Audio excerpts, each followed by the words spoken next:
Hello there. How's everybody doing? It is a Sunday, and I have a little bit of extra time on my hands, so I'm doing my usual thing. I think I might have a little bit of extra time to do some painting, and I think I'm going to do just that. I feel like there is probably something that I could be announcing here or bring up, but frankly, this thing is a bit impromptu, so I think it's probably better just to get started, and I'm sure I'll babble plenty about stuff that's happened and things to look forward to. So I am going to jump into this pretty quickly. Now, I was working on something from some previous streams, and I was considering maybe looking at that this time as well, because, well, it would be nice to finish some things. But frankly, I just didn't feel like it. I didn't really feel the vibes for what I was working on. So I have started something completely new, and depending on how I feel about it, might actually get that done today. I usually say that a lot, doesn't happen all that often, but we'll find out. What I'm working on today is this.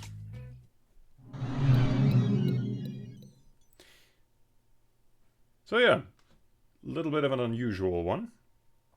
How do I explain what on earth is going on here? Quite frankly, I haven't done a forest scene in a very long time, and I felt like it was time to just kind of chill out with something relatively safe and straightforward. And it also gives me a chance to draw the snipes, which I haven't done in a while.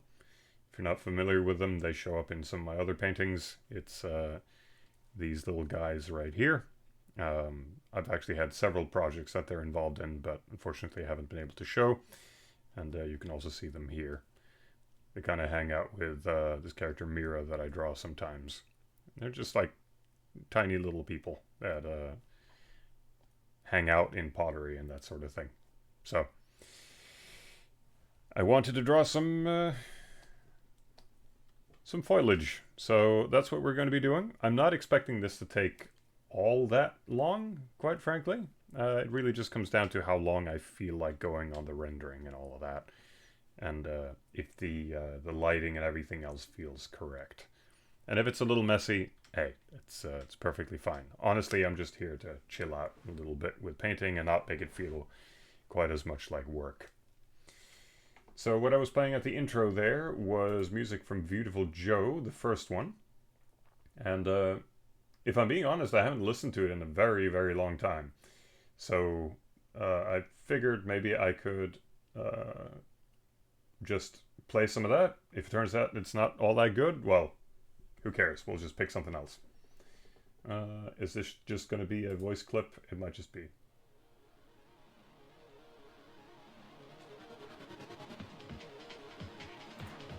Ah, no, that works. Alright. I guess I just kind of start from here. I'm going to have to organize my windows a little bit, unfortunately, because... Head to the go-go, baby! Perfect. Absolutely perfect. Let's see.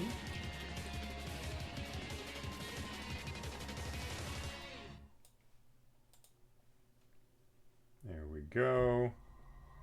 Now I can see both you and sort of the idea board that I have in the background here. Alright.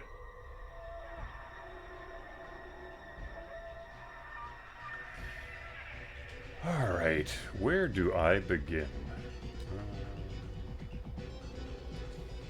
I have to kind of get an idea for how I want this to look.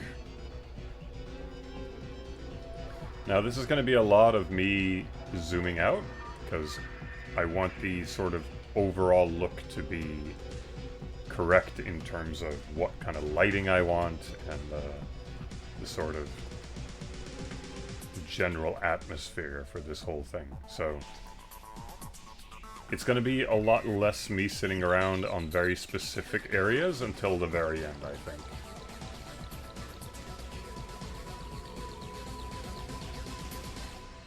So a lot of this is going to be me just adding like little bits and bobs here and there, and then seeing if they stick to something.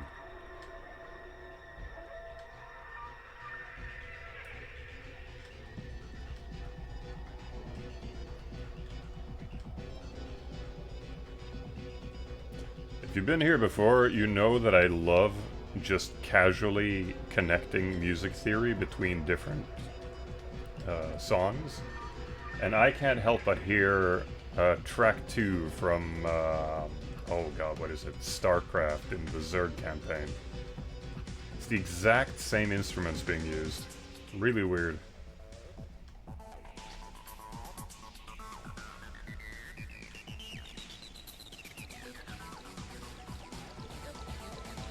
Not even the same era either.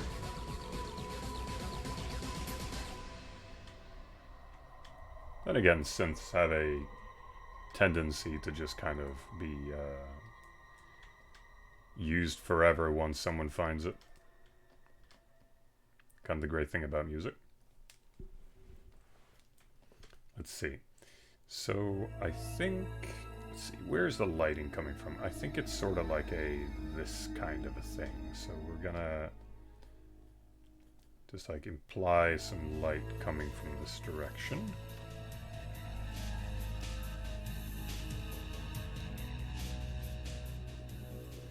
You know, this is a lot darker of a track than I wanted it to be for something where I'm painting like forest or something.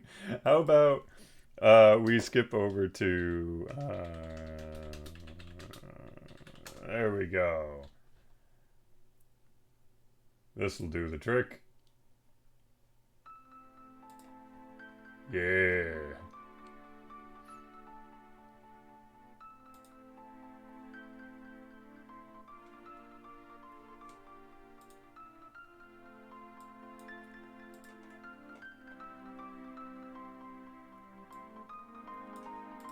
Now we're cooking with greenery music.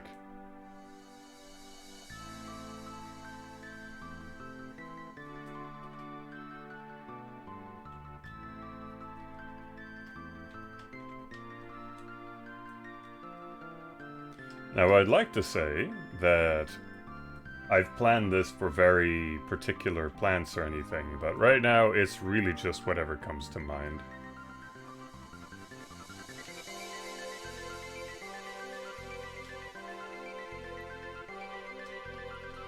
Today, I just don't want to stress about it. If I come up with something real neat, then it'll be a happy accident.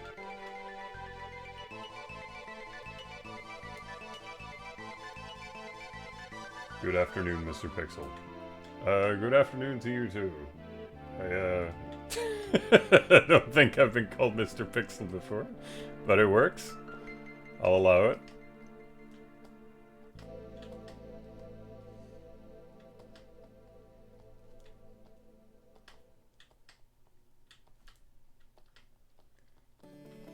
Sir Pixels the Third.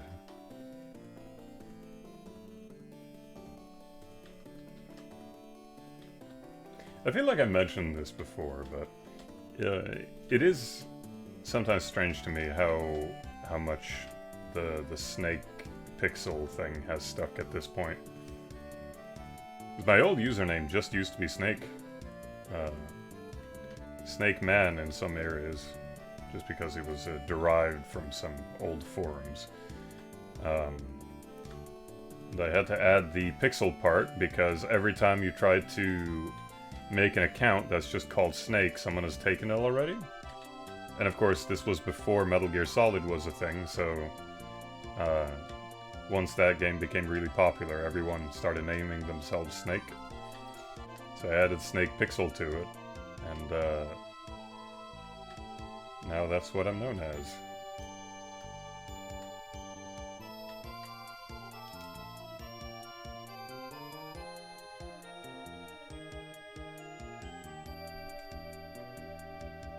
Oh boy. Alright, we already got someone we need to ban. Let's see.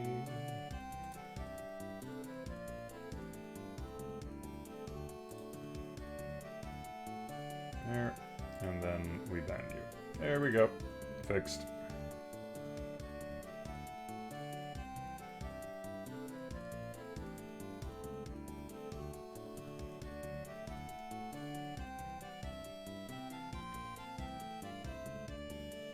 What's the forest scene? For something specific? Mostly just for fun. I am making it A4 poster size, though.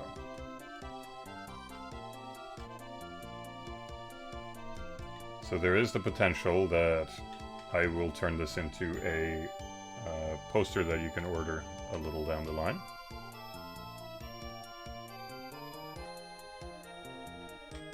I don't think many people know that. I do have an imprint. So if you're interested in some of my Explorer paintings, those are already available. Have been for some time.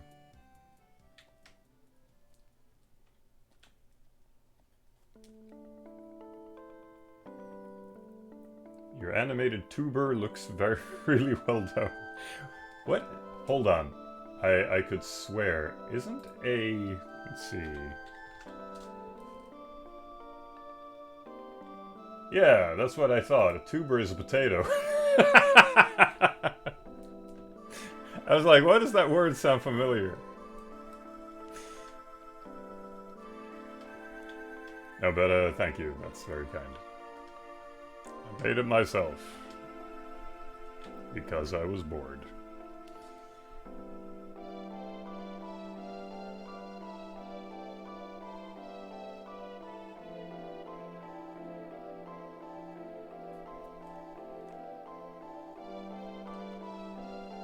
Your potato is very well animated. Why, thank you. That's very kind of you.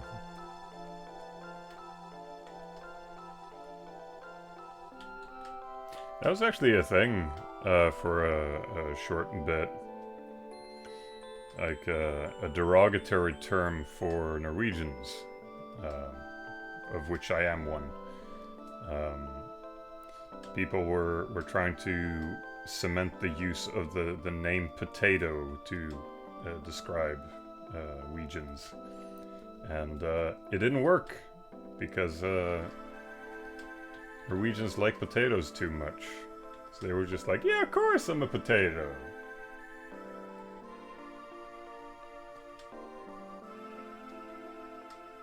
So nobody got offended by it. So it fell out of fashion real quick.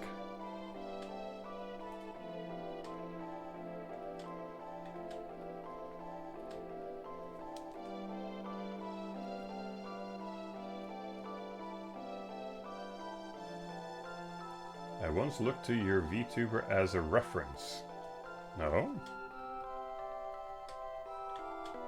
What you doing with my mug?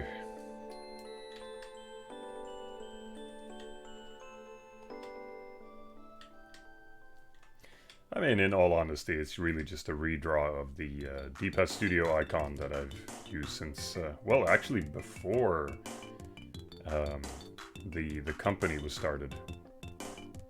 Holy crap, me and the gang have been using these avatars forever. Let's see, where are we at? I feel like things are getting a little busy in a way that I don't necessarily like. How about I remove these again? So I feel like I want there to be a bit of a flat surface here so that it doesn't pull the eye in a frustrating way.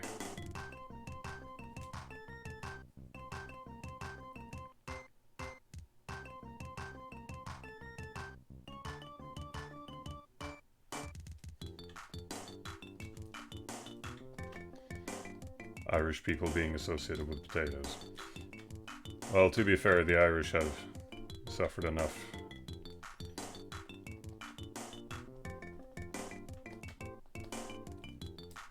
I don't think there's a shortage of derogatory terms, and they're frankly unnecessary. Is this for anything, or art for the sake of it? Well, if you know anything about the process for how these things usually go, it'll start off as art for fun, and then it'll turn into something.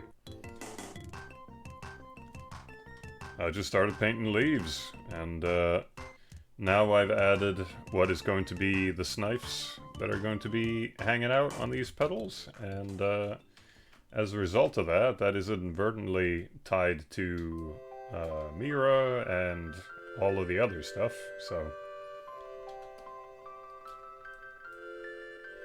probably there will be some connection to that. But like I mentioned just a few minutes ago, the size of this is quite sizable. If I go 100% on this, you can see it's a pretty high resolution. So if this turns out that I like it, I might turn it into a poster. We'll see.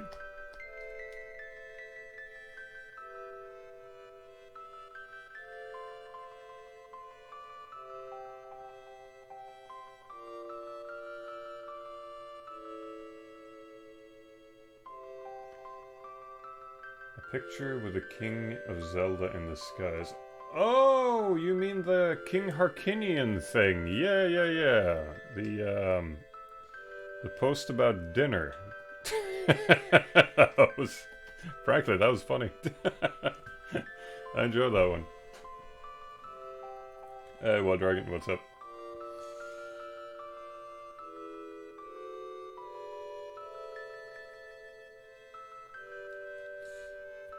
Something I've been wondering about your icons. Do you just have pointy ears, or was that an Owlboy thing, or a stylistic thing? So,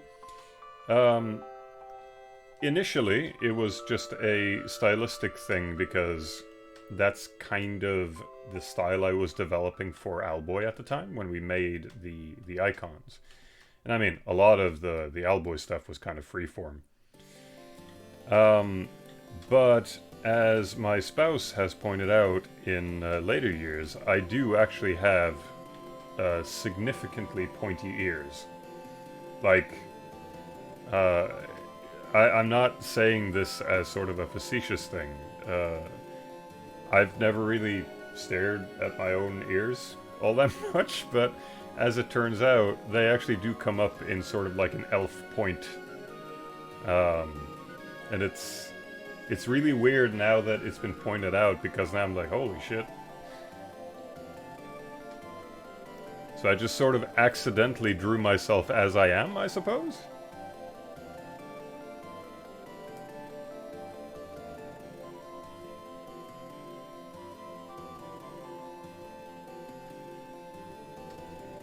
But yeah, I do actually have naturally pointed ears. But it is a weird thing about when you draw ears in general. I think it's a thing that a lot of people sort of skim by a lot. Because ears are one of those things that a lot of people are a little uncomfortable drawing sometimes. And inadvertently, oftentimes people just end up drawing their own ears. They don't even notice. I do it pretty consistently just because, well, it's what I know, and also it feels like a pleasing shape because it's something that I know. So every time I draw the sort of bends on the inside of the ear, I'm drawing my own.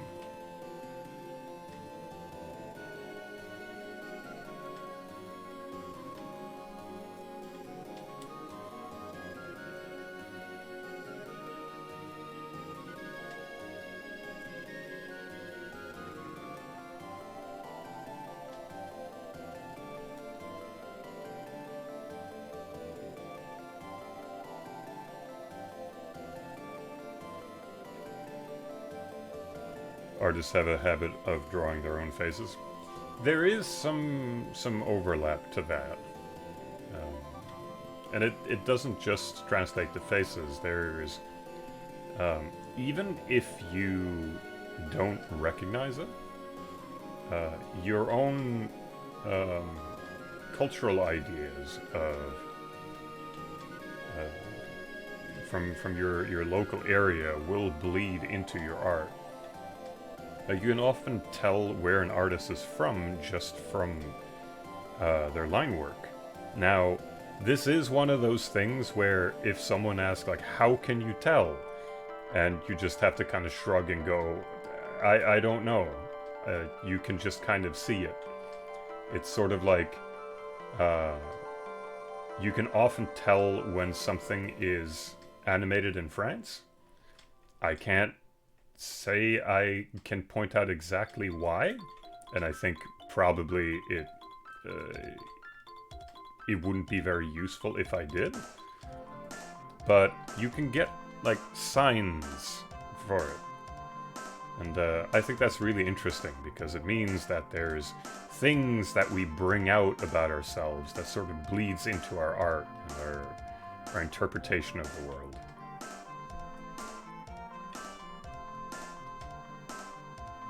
It's that human aspect that I think is so important in creating things. I often find it much more interesting to see the humanity behind something than it is to see a product, because then you can project and learn something about the journey of the things that you've made.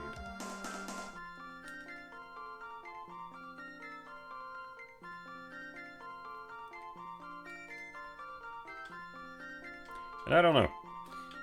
When it comes to faces, I do not think I necessarily draw myself all that much. But then again, I prefer to draw abstract faces more than realistic ones. I do draw realistic faces every once in a while, of course, but I find abstraction to be a much more interesting challenge, because there's so much you can derive from it. It's like the ultimate frontier of the human expression. Sounds very lofty, but frankly, I think there's a lot to be interpreted there.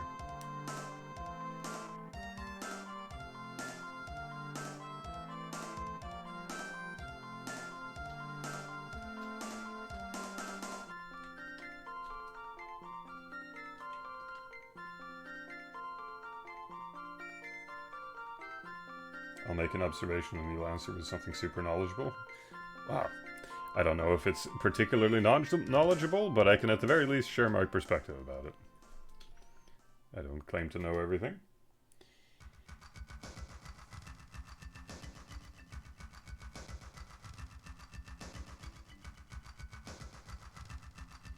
It's only true as long as people don't try to copy different culture style. Oh, I don't know. I feel like these things tend to evolve whether we want to or not. Sort of, I remember very clearly the early days of North American, like the US and Canada's foray into early imitations of anime. Like stuff like Totally Spies and the first Teen Titans show and all of that. And you could very, very much see the original roots of what animators in those regions were used to, sort of clashing with what they were asked to imitate. And I feel like the modern look of things, the way that people see it now, is a result of a blending of those things. So the things that we view as sort of anime-like didn't really exist in the way that it does now. So it does come sort of from that perspective. And I mean, we can... there's that aspect of it, and then you could also have people that are just chameleons. It's There's a lot of people that are really freaking good at just imitating stuff that they see and can blend in perfectly. As an example, there are Norwegian animators working on One Piece right now. And they're some of the best animated parts. And nobody noticed because they were able to perfectly just like meld themselves into that style and that look to the point where you wouldn't be able to point it out whatsoever.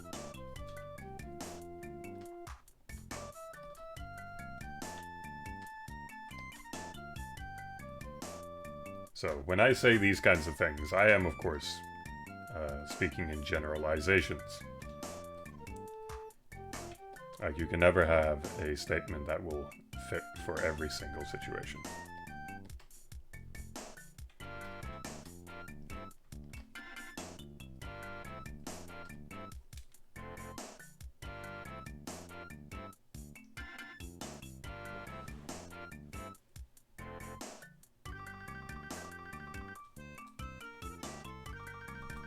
Let's see here. Let's try and flip this thing and just kind of...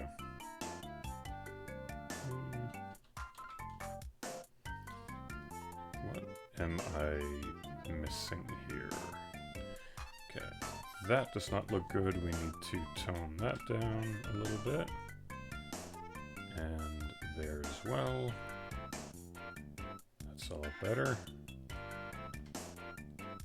A little bit there.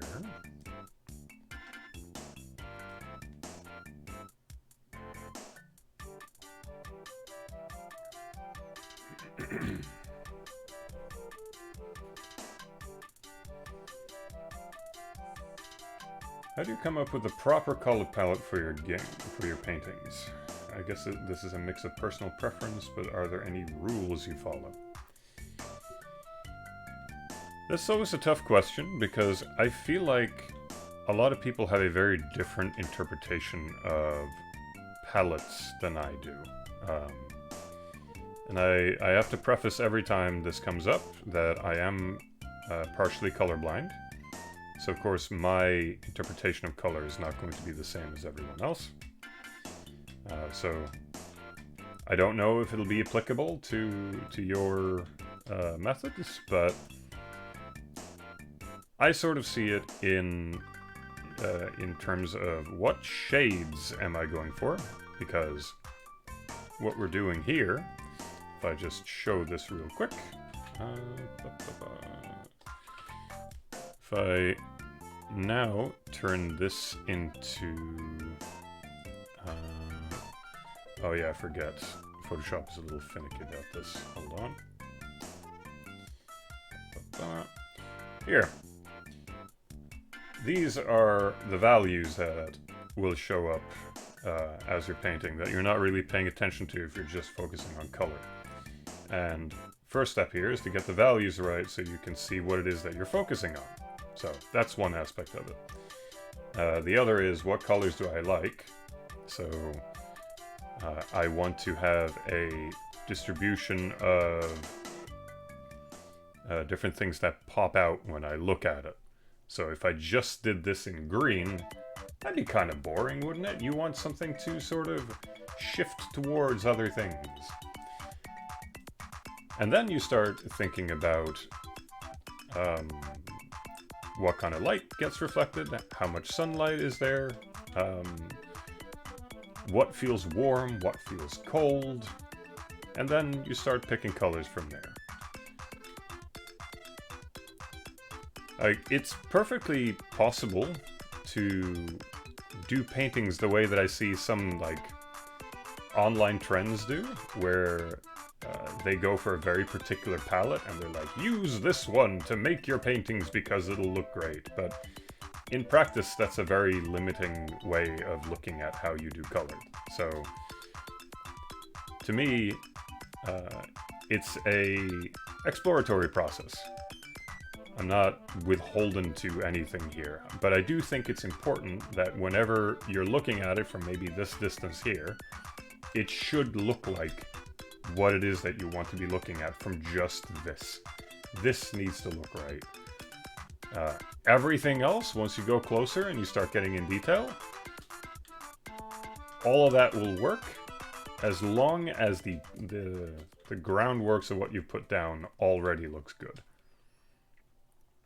So, I think that's the shortest version I can, as quickly as I can summarize it. And there's more nuance to it than that, but I think that will suffice for now.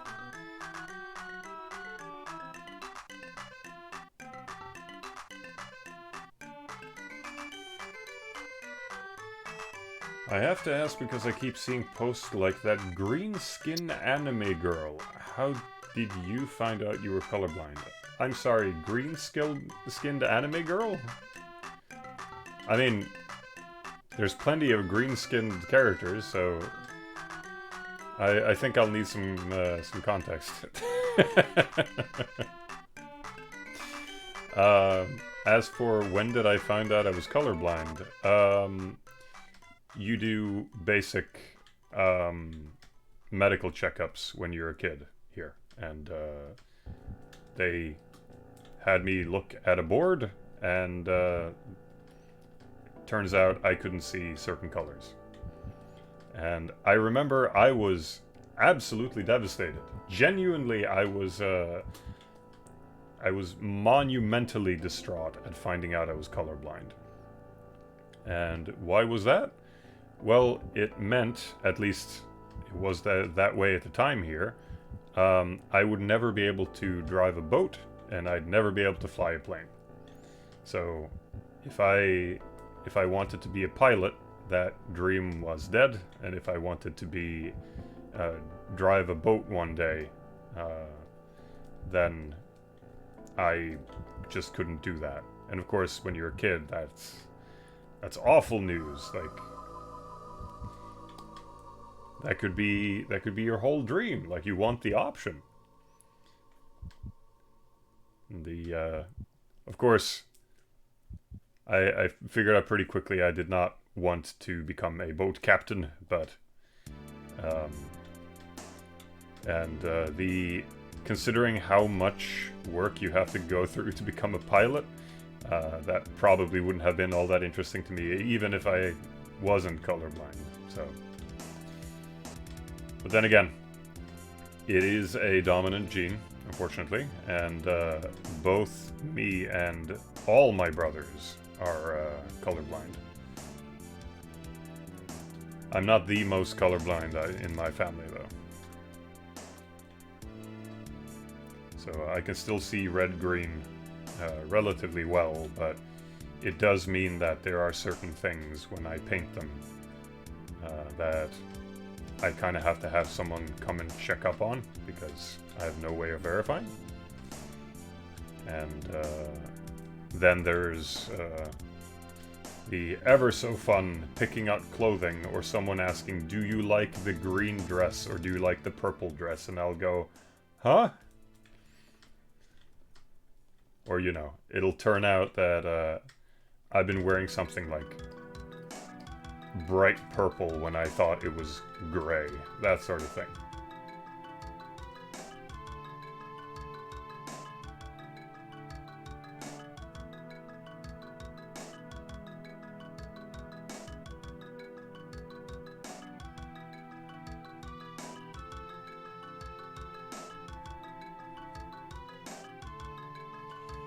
There's a post going around that of someone posting an anime girl with green skin, and the person posting it had people going, why is she green? Ah, right, okay, I see what you're saying. Though, to be fair, I've seen that same kind of trend going around before, where a bunch of people are like, screen capturing something from a scene in a cartoon or something and going, if you color pick from this scene. You can tell that the skin on this character is green. Clearly they don't understand what colors are. And then you have to very slowly explain what like color bleed is, and how you can get hues from the things around you in the room. So there's always a bit of back and forth in that territory, unfortunately. Whoop! Lost the picture there for a sec. Oh right, I haven't actually made this into a save file yet. I should probably do that. Let's just call that Foilage so I know where it is.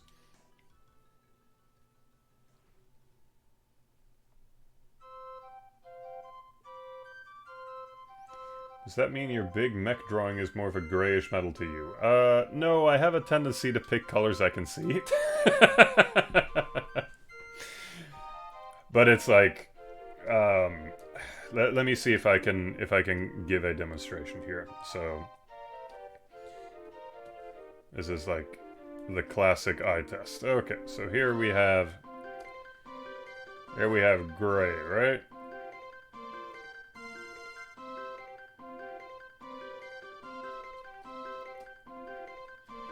A lot of people are going to struggle with that one. Being able to see the purple right in the middle there. But it gets better. Because you can do stuff like this. You can take this one and then you put those next to each other. Okay. Now that looks more bluish, right?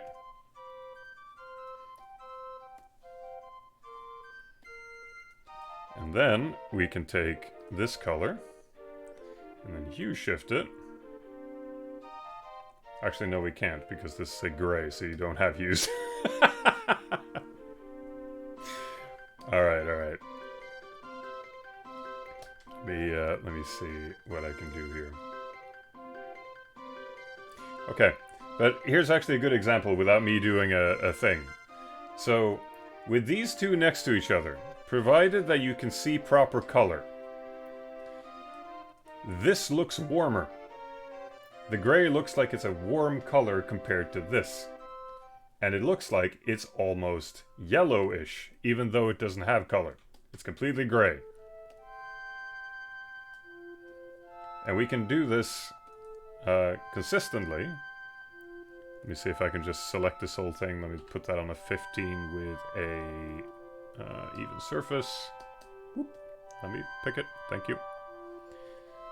Now if we start hue shifting this, let's say that we put it at that color, and then make it a lot stronger. Oh boy, look at that!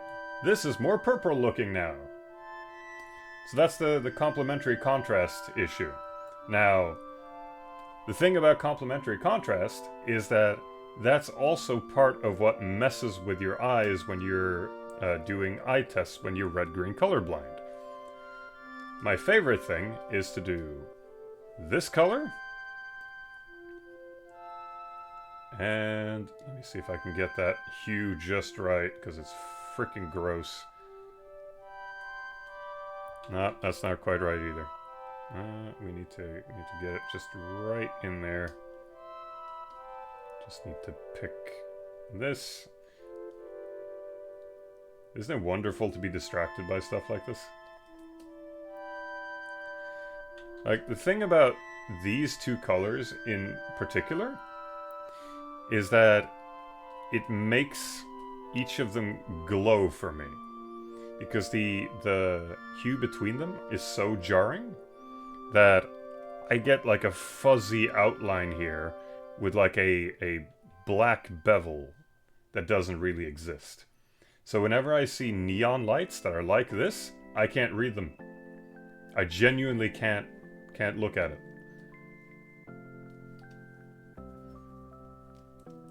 And it's the same effect with stuff like if two things are the same hue, I can't tell them apart.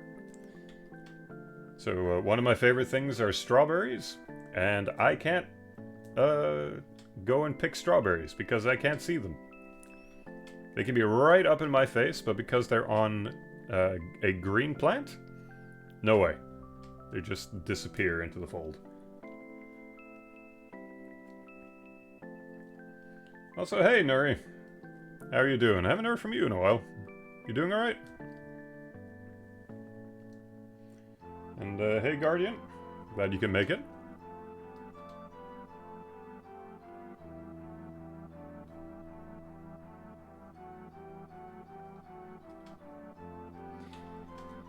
So yeah, there's a lot of small specificities when it comes to vision.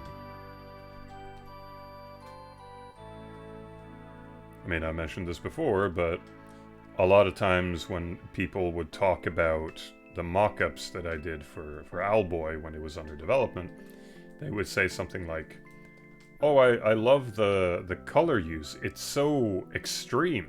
And I'm like, what are you talking about? I picked subtle colors. Turns out I didn't.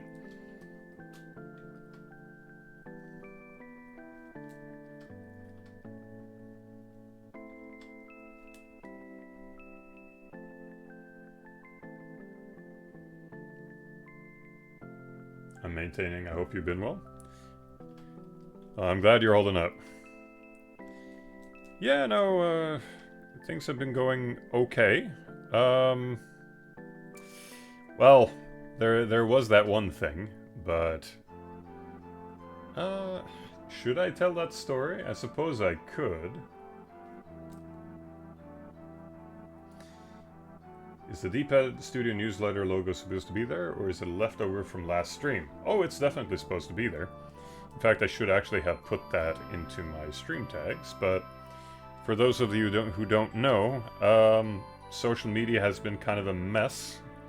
So if you're interested in hearing about what we've been making for the past while, we are now doing newsletters for our continued development. In fact, I can just get you the link here real quick.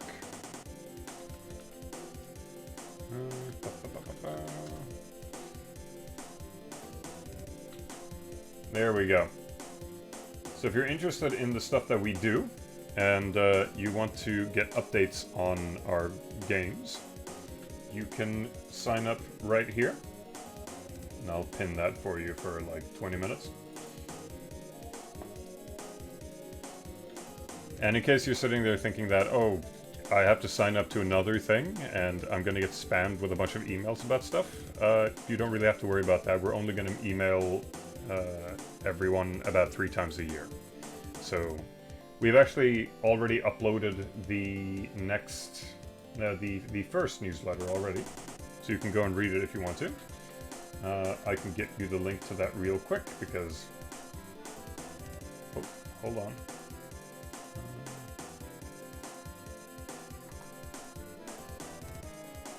That's very odd. Okay. Let me see if I can get it some other way.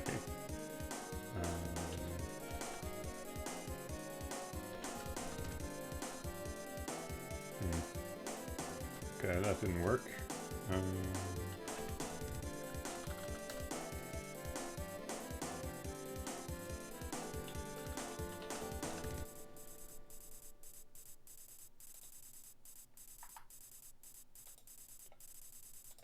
that should open it, right? There we go. There you go. So if you're interested in reading the first issue, that's already up right here.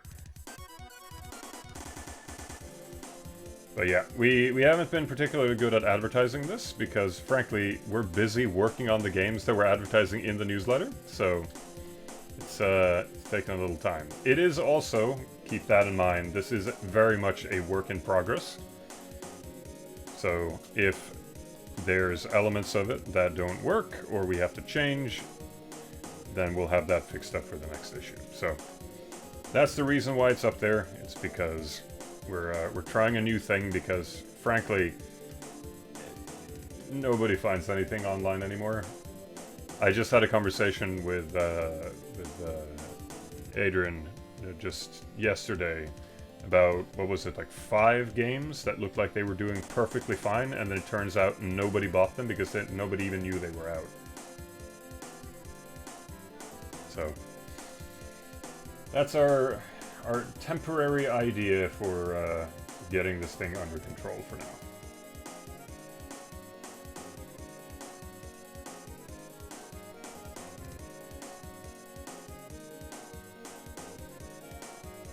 You should make it bigger so people know it's intentional. I'll take care of that next stream. I'm not too worried about it. Oh, hey, JC. Glad you can make it.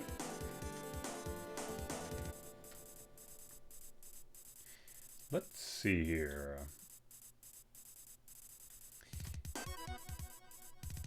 Oh, what's the link to my print shop? Let me see if I can pull that up real quick, and then I will jump on some other subjects.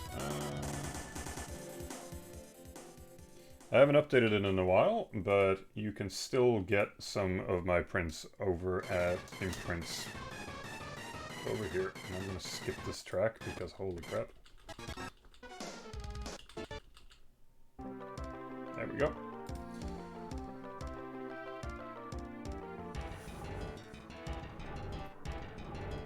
Make the logo as half of the screen. I mean, sure, why not? Here we go. Alright, so... Anyway, getting back to the painting. Oh, I thought I skipped this. Did I not? There we go.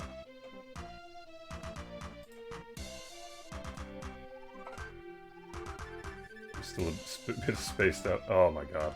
Let's let's move on. Alright, what was I talking about? Oh yeah, stuff that's happened. So I'm a little unsure if I should dive too deeply into this, but I feel like it's an important topic. Because it kind of cements what my state of mind has been for the past while. So, first off, I guess this is the first stream that I've done after we finished the anniversary, which that was a lot of fun. The fact that we got to get that out there, considering that we didn't really have time for it, was nice. But I was quite wrecked after that, and I desperately needed a break afterwards because I'd been working on that for a month straight. So we finally got it up, and me and Joe were like, okay, even though we don't really have time, take a couple of days off because we can't keep going at this pace right now. So I get some sleep, and Julie had left for a thing they were doing. So I was home alone. It was a Sunday, and I wake up and I'm like, yes, a full day's rest. I feel great. I get out of bed, and I find my cat sitting in her tower, and she's covered in blood. It turns out, just as she was left out or let out in the morning, we don't even know what it was. Something got into our yard and attacked her. And it being a Sunday means there are no vets open. So I'm sitting here tending to an injured cat. Which wasn't great.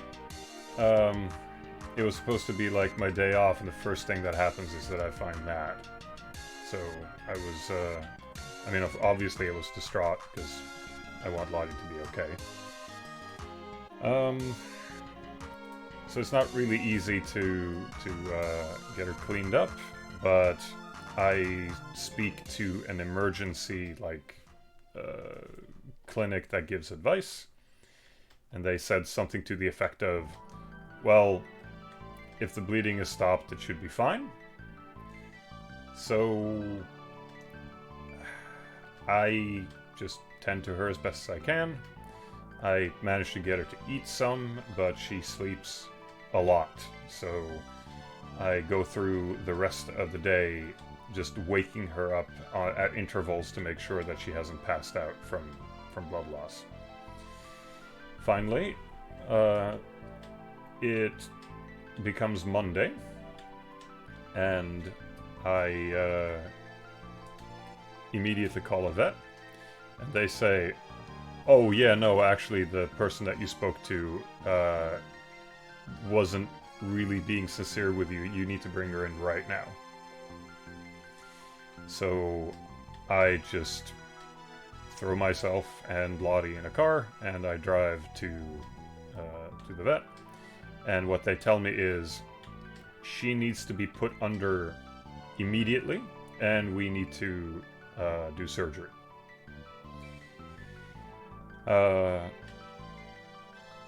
What had happened was somehow another cat, which I don't know who it is, because if I'm being honest, Lottie is small, but Lottie doesn't get bullied. She knows how to throw her tiny weight around. Like, nobody messes with Lottie. She's able to fend off cats several times her size. So whoever this was someone new, and they were aggressive.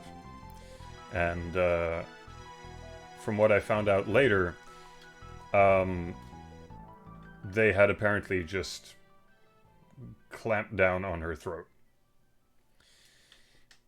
So, very bad. Also, cat bites are highly infectious, and she had a very, very high fever.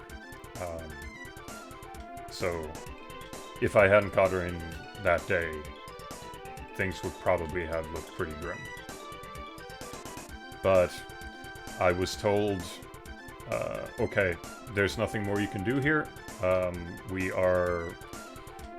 We're gonna put her under now, and we're gonna stitch her up and give her all the care that we can.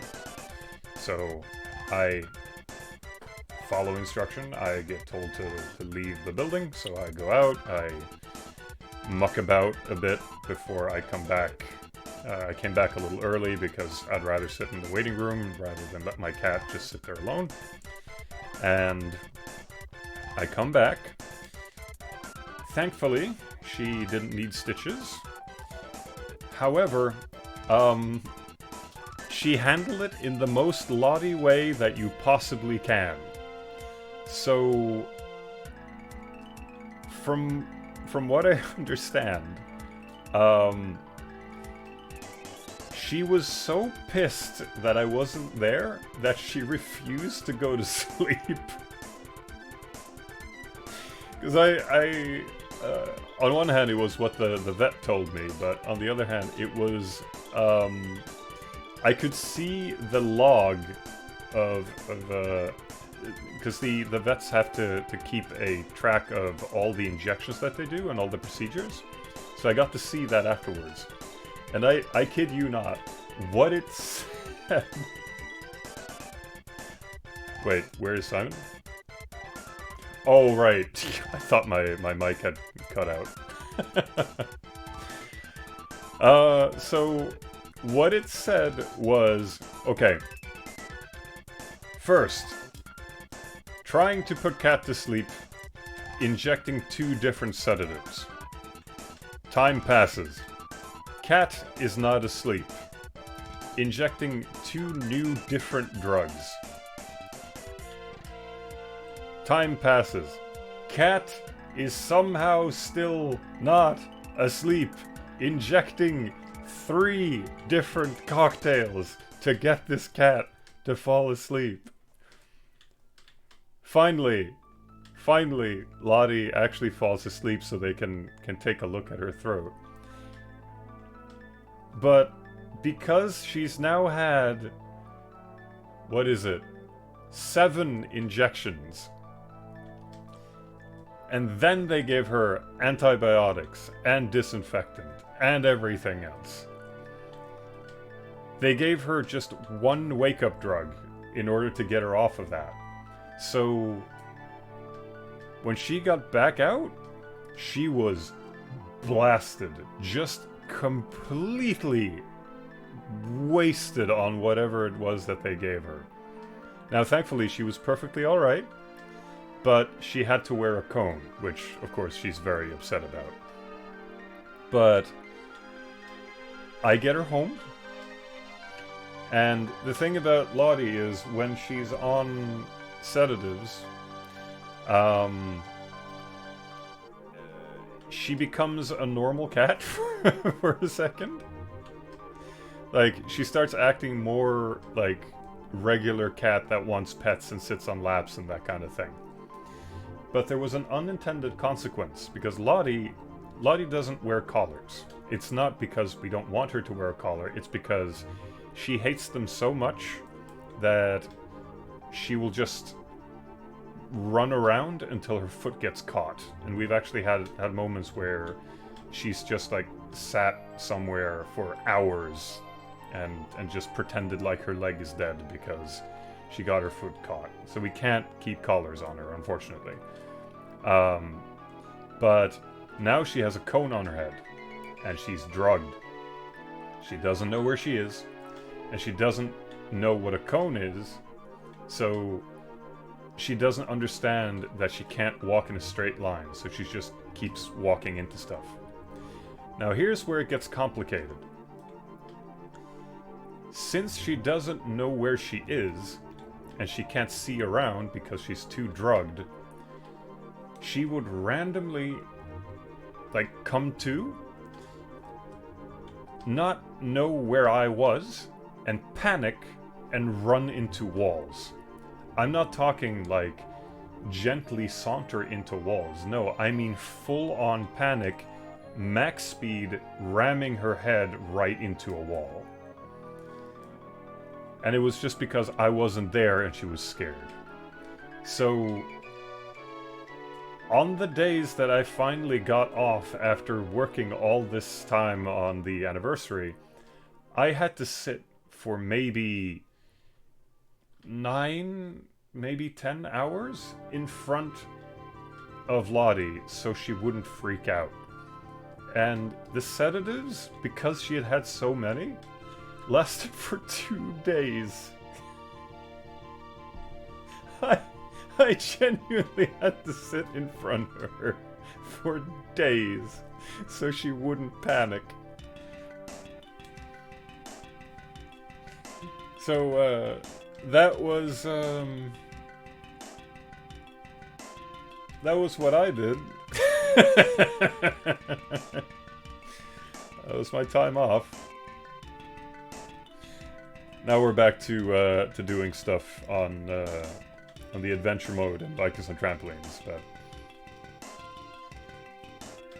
and that's actually progressing really well, so I'm happy about that. But yeah, no, that was a ride.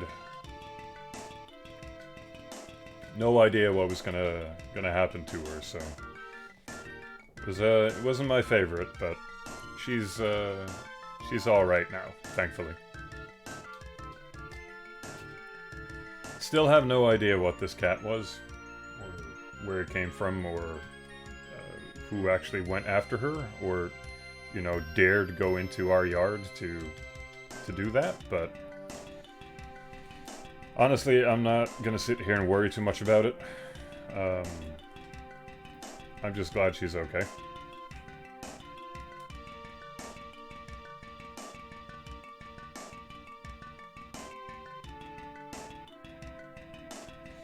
It would probably be worth harness training her to bring her outside. Oh, we've done that, believe me. She hates the harness more than she does collars. There is no way that's gonna happen. Like, if it sounds like we haven't put in enough effort, we've tried. I'm not just writing this off because I haven't been bothered to do it. Believe you me, we have. We've put in the effort to get this cat acclimated to whatever she needs, and she ain't doing it.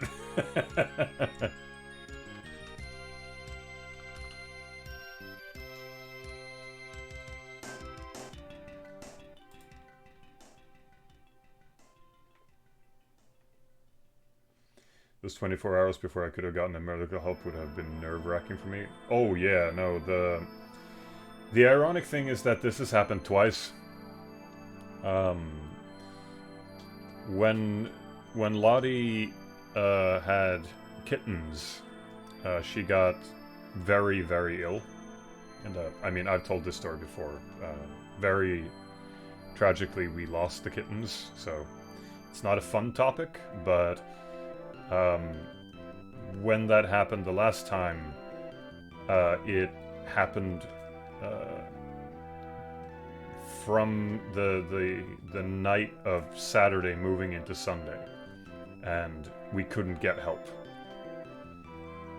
And the fact that this time too she got hurt on a Sunday was just perfectly poetic for what she's done. This is also the clinic that we took her to last time when she had snorted an entire grass straw down her throat and out her nose. Costs about the same too. Just realized that I'm not focusing on my thing on the screen. I'll just do that. Let me see here. I think I can share a little bit here. I did put this up on Blue Sky. But here she is, being unbelievably pissed. Now this was one of the first moments of sentience that I saw from here, because you can see she's looking at me. She could finally register that I was there without having to like sit in her vision. She managed to look around. Like genuinely, I had to have my face here the whole time, or else she would panic. But we did find out a really good solution, because at one point I just had to take that thing off. Not that it was we were asked to, but it was because she was hitting so many things that it was going to hurt her neck again. So we took it off, but of course immediately she starts scratching, so we had to find a solution. And at midnight, Julie makes, whoops, this. So she got a little donut. And even though she hates collars, she was fine with the donut because it wasn't the cone. And made her cheek so nice too.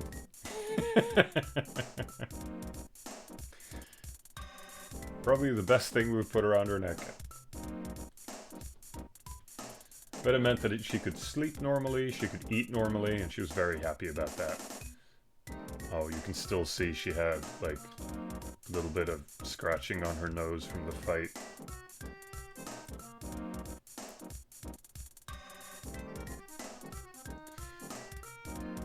Now, I would share pictures of the event, but frankly I don't want to traumatize anyone, so we're gonna leave that for now.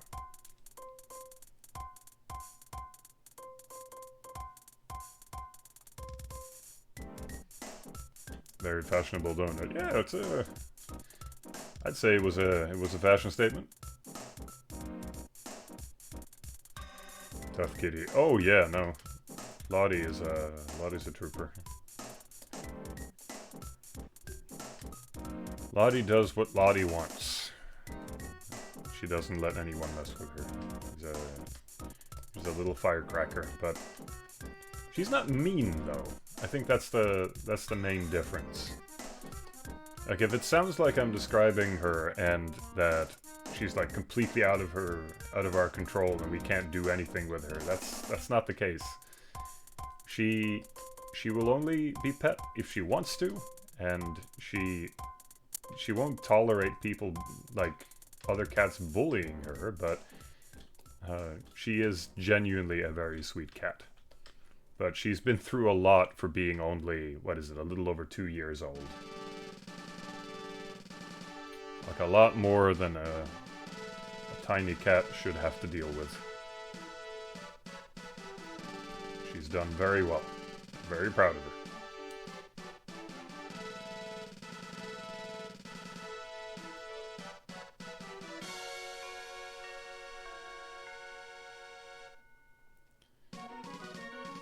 Let's see.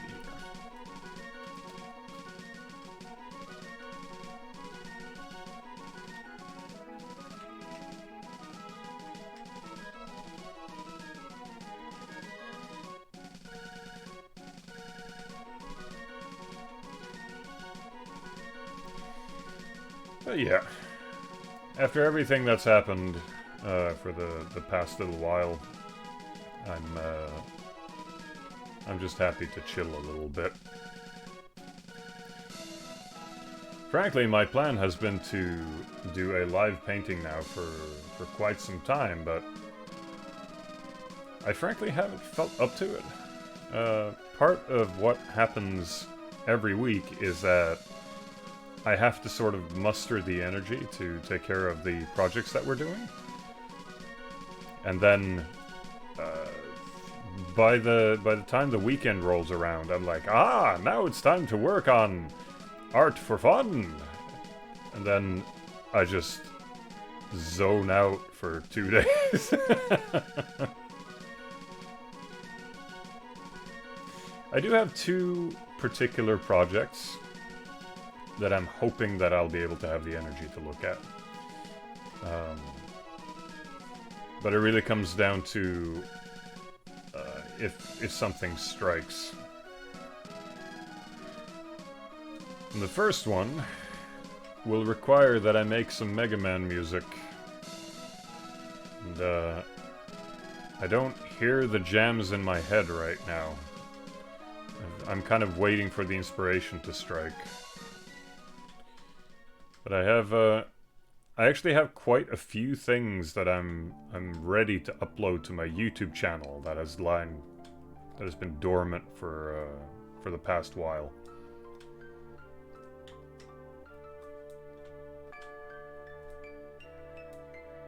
But I have on purpose neglected to do so because I feel like I want to be in a good mental state if I'm gonna do that. I have been experimenting with some stuff recently, though. Oh yeah, there was that elf I put up. Yeah, what was that about?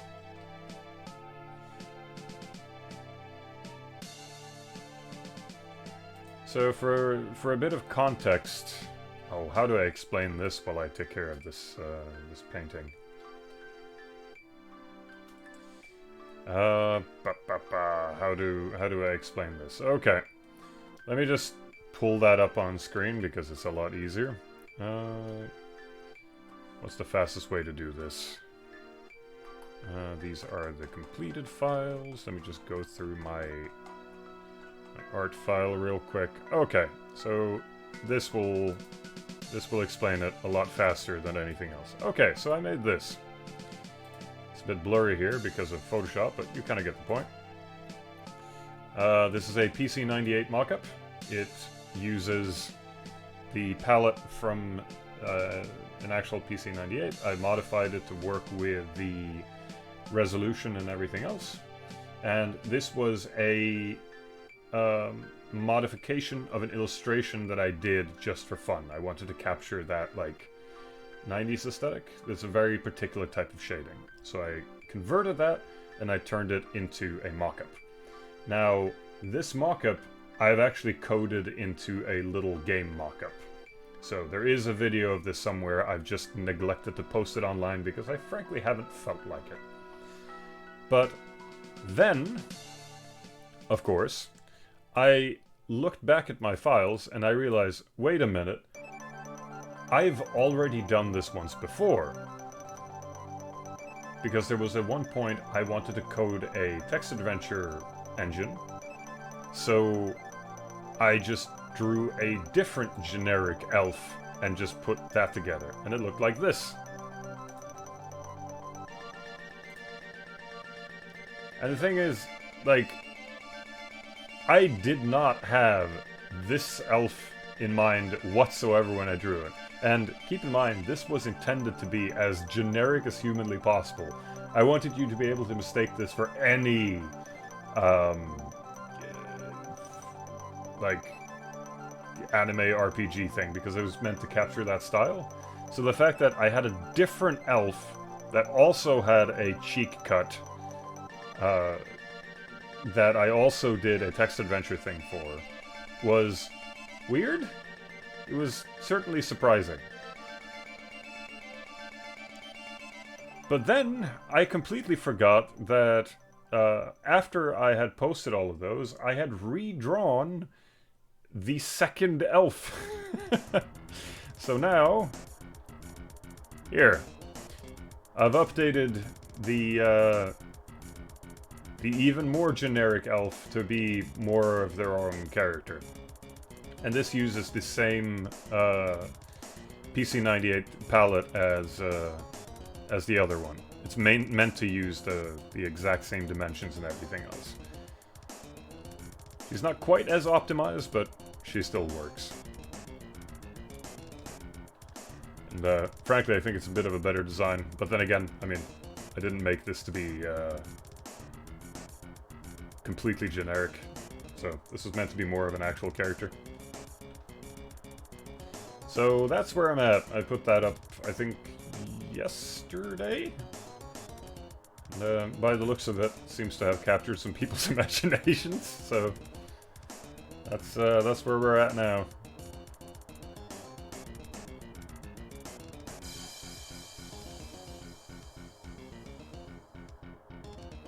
I think your subconscious is trying to tell you something.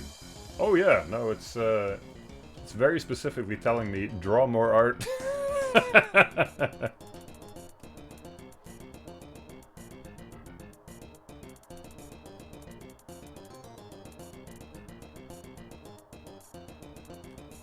Soon we'll have a party of generic elves. Hopefully I could give them some more personality. Though I do think it's really funny because I mean, even though I didn't have anything planned for this character whatsoever, just after having drawn the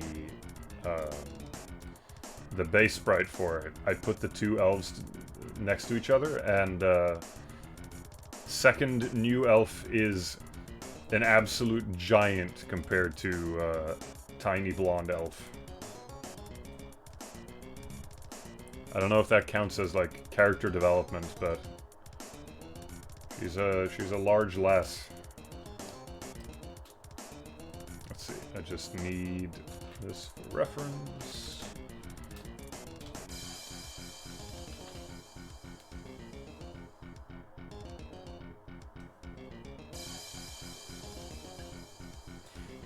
I do think, though, that if I'm going to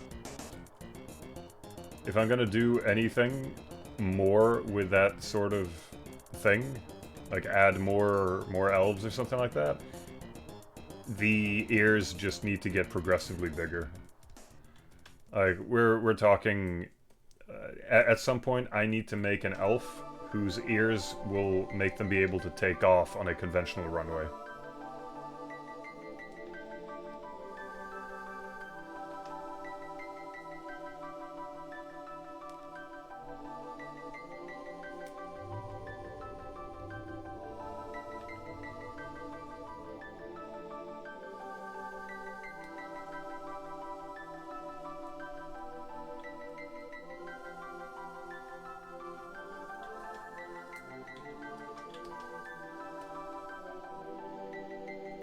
Look forward to the subsequent takeoff animation.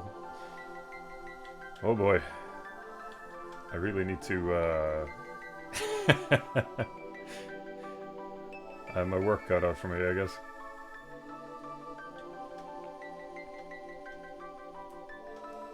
There's one thing that I've considered doing, though it's not really necessary, but it's something that I keep noticing. So... Okay, you know what? I'll see if I can just, like, grab this real quick, because this is getting weird. Like, genuinely, this is starting to get strange now. Okay, so I will preface this is not a call-out. I don't really care, but I want to at least address it, because it's very strange to me now. So I was watching someone else's stream. I don't even remember who at this point. It was just like a random retro channels, because I like retro channels. So it's nice to just pop in and look at someone play something from an older era and get an idea for what those games are. And then I look in the comments and I see this. I did not draw this. I did not make this. Someone was just randomly using a version of the Yoshi that I drew as an emote. Completely unrelated to me, in a chat that was not in any way referencing this. It just showed up. Which means this thing has breached containment to such an unfathomable degree that it can now just randomly show up in some Twitch chat.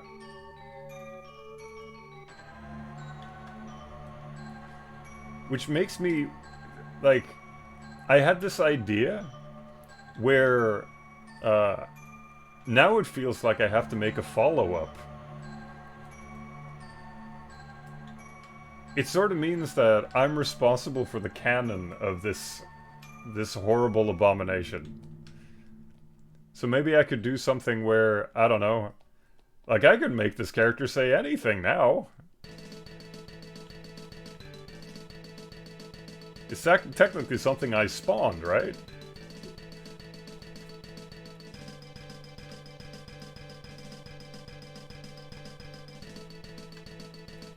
I have that power. I can wield it whenever I want.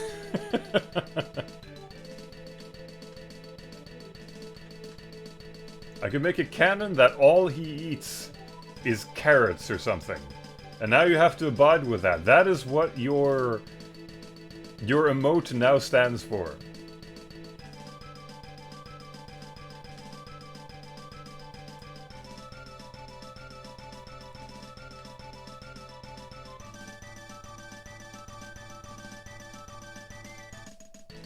You finally made it big, son. Oh yeah, no, the...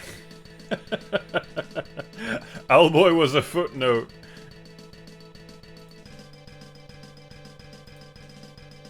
The real treasure was the Bring Ha Yoshi.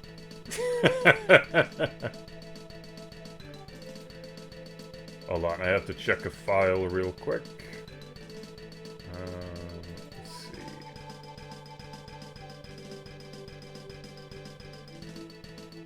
Okay, so he has a blue collar.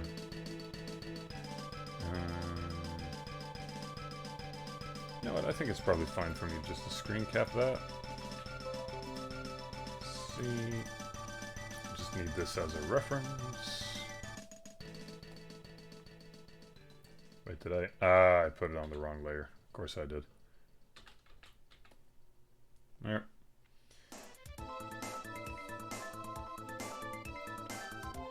Ah, yeah, see. That's the issue. I reversed the colors. It used to be like this.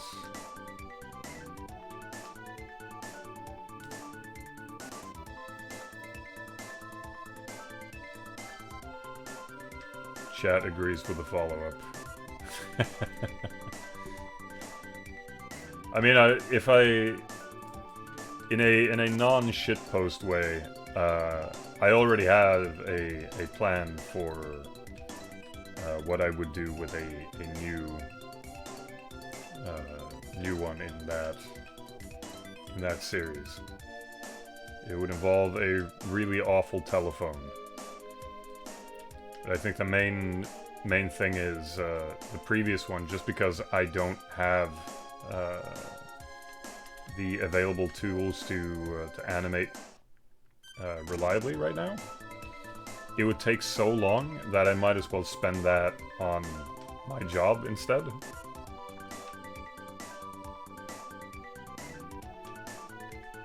Like, I really should just...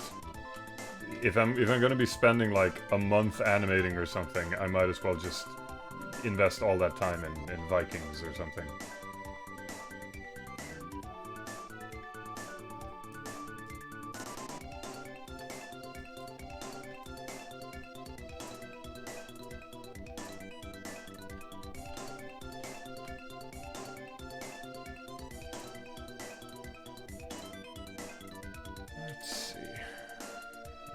Go. Got the sigil.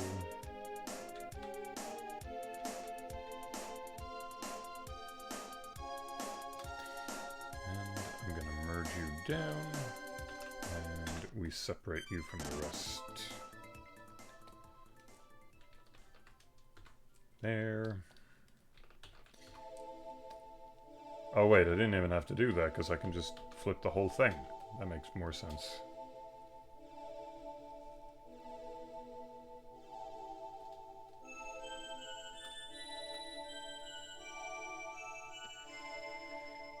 Ay.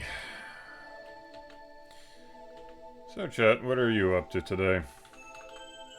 Done anything interesting recently?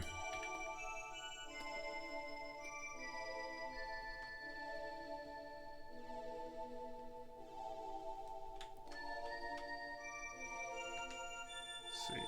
His head might be a little bit too far off on one side. I also need his nose to be more pointy. And then we'll get the colors in there.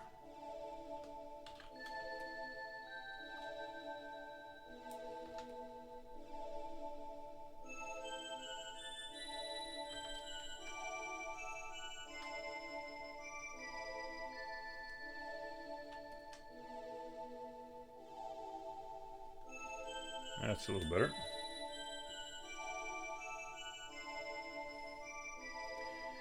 I have learned how to draw real furries. I mean, if I caught that right, you decided to pick... What on earth is her name again? Crystal from Star Fox Adventures. Like, you could not have picked a that's like the ambassador of furry art. That's like, if someone is out there to work as a diplomat for the furry union or something, they would send Crystal.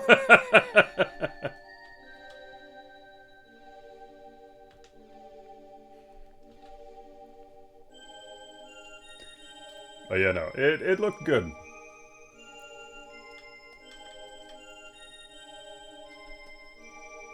You dipped your toes in the furry stuff and it worked out. Let's see, trying to get around work on 3D model whips instead of starting new ones. So if I understand it correctly, you're starting 3D models that are already... that have had some work done on them already, and then seeing if you can improve them? Is that correct?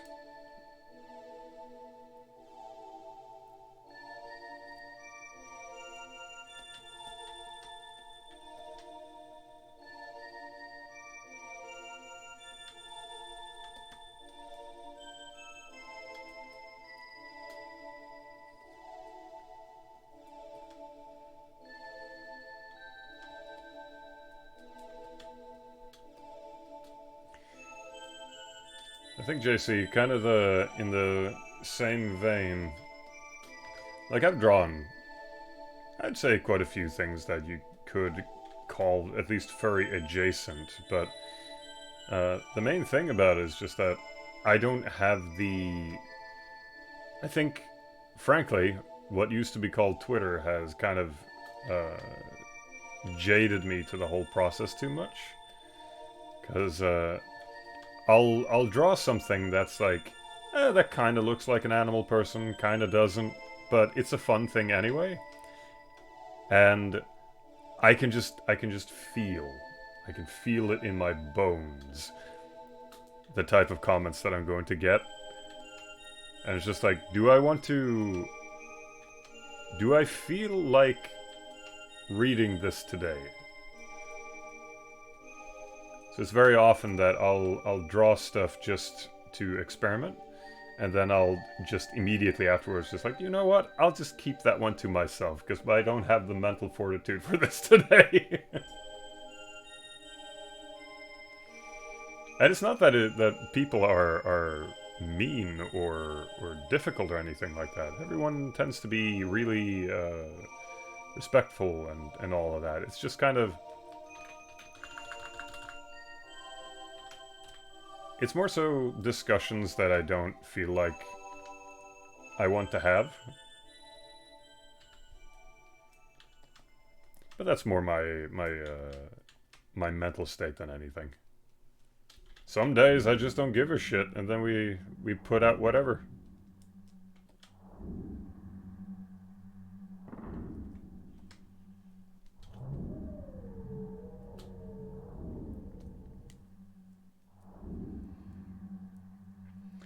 Well, I trying to finish models I started instead of starting new ones. Oh, okay.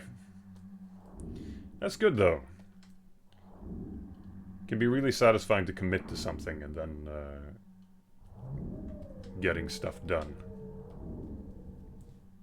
Good on you for that. Let's see, I need that to be brighter and more intense in tone, more like... There we go, that's what we want. Okay, how does this look from the correct side? Is that an interesting pose? I feel like there could be something happening here, like...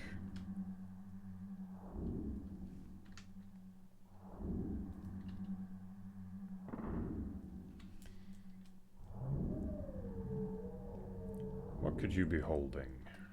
Maybe like a... Yeah, like a little winched hammer. There we go. That works.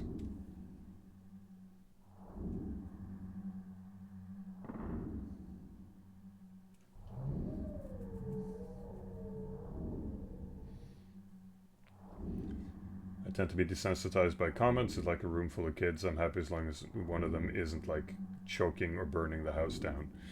Yeah, I think that's a good way of looking at it.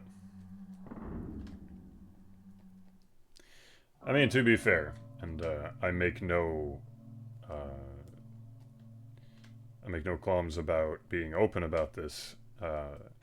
My thing is that I have depression, and there is unfortunately no way of getting around the fact that there are days when I just cannot be online.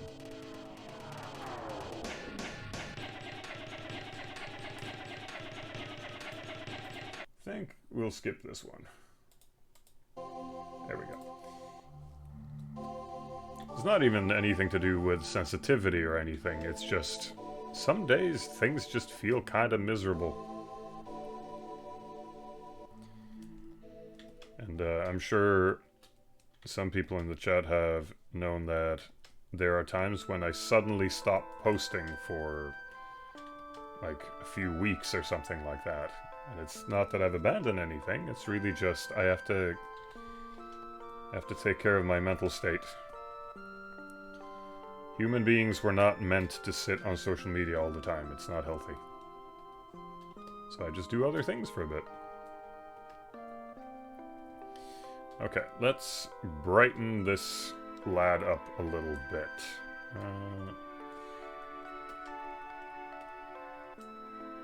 So maybe like that kind of blue.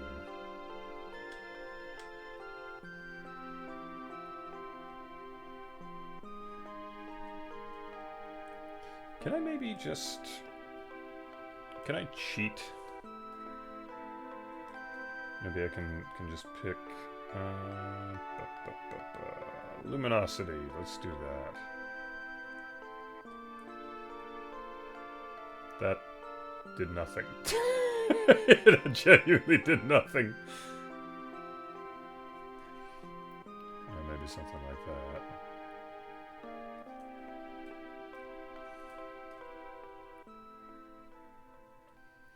Alright, I probably need to use a more generalized color for this.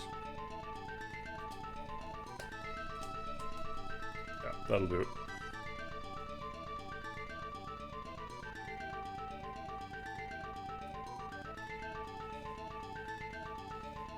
Hello, Mr. Pixel. Hey, how are you doing? Welcome to the stream.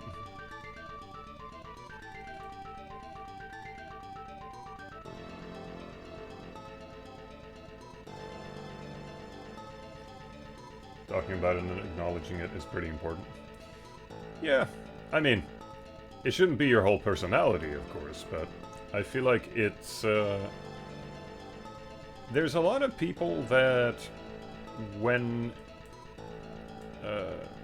the subject of mental health comes up, either they pretend like they are fine and there's nothing happening, or they talk about it as if it's this, like, almost badge of honor that you carry around, that you have a mental illness and that you're supposed to, like, parade that around. For me, like, it does, of course, impact what I do on the regular. If I'm having a downswing, then things aren't great. But on the other hand, I'm fine. I'll get over it.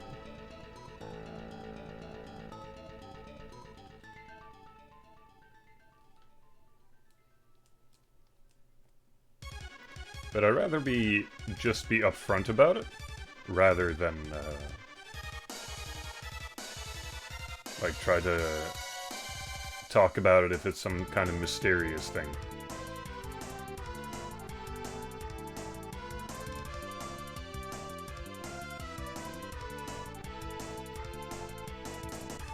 I still remember there was a sort of unofficial documentary that was made about mine and the DPS Studio team's life during our development of Owlboy. And I remember they drew me as like a sad blob and said something to the effect of, "But it was very hard because Simon had depression and it really impacted their lives." And it's like, yes, it's true, but I was fine. I was alright. We got through it. Doesn't change who I am as a person. Just means some days I get tired more often than usual.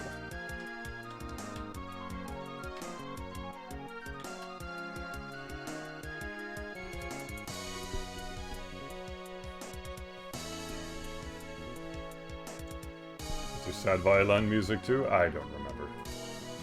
And in case it sounds like I'm being like negative about it, it was a very sweet video. So I'm absolutely not trying to be disparaging in any way.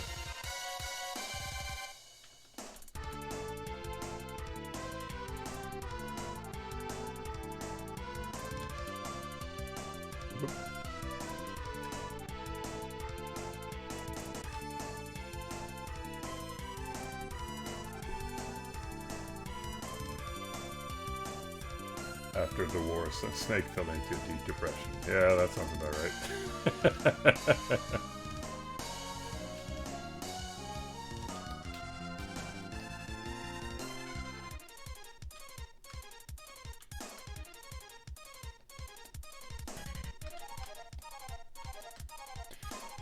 Yeah, no. If you want a quick definition of depression, it just means that you retain memories of bad events longer than other people. That's really all it is. But just like everything else, those thoughts and memories eventually go away. And it's really just having good habits while you're in a negative state. So one of the things that I do to make sure that I'm in a good mental state is that if I'm in a bad place, I don't post online. And that doesn't always work because, you know, I'm self-employed and, well, not self-employed necessarily, we have a company, but I do run the company that I started. And that means that there's a certain requirement for being active online.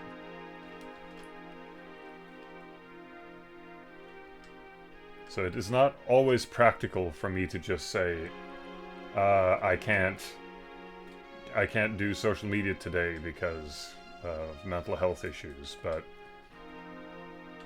oftentimes it'll be, you know, should I share this particular thing today?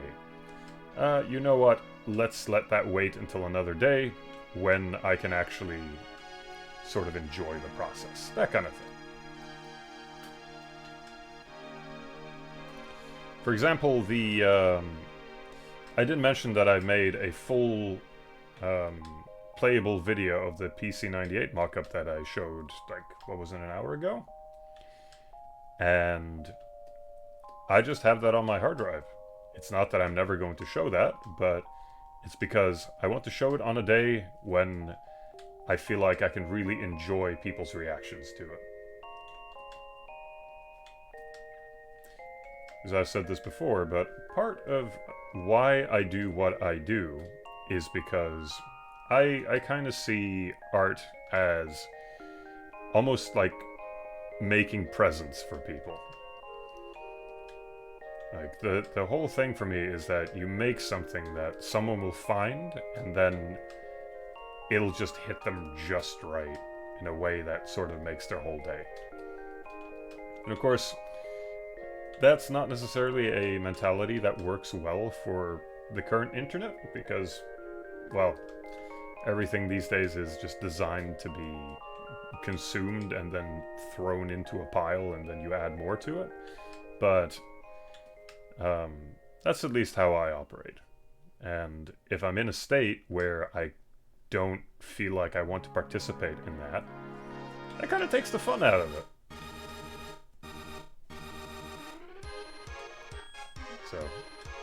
So it's important to sort of be able to have that whimsy when you're at that spot.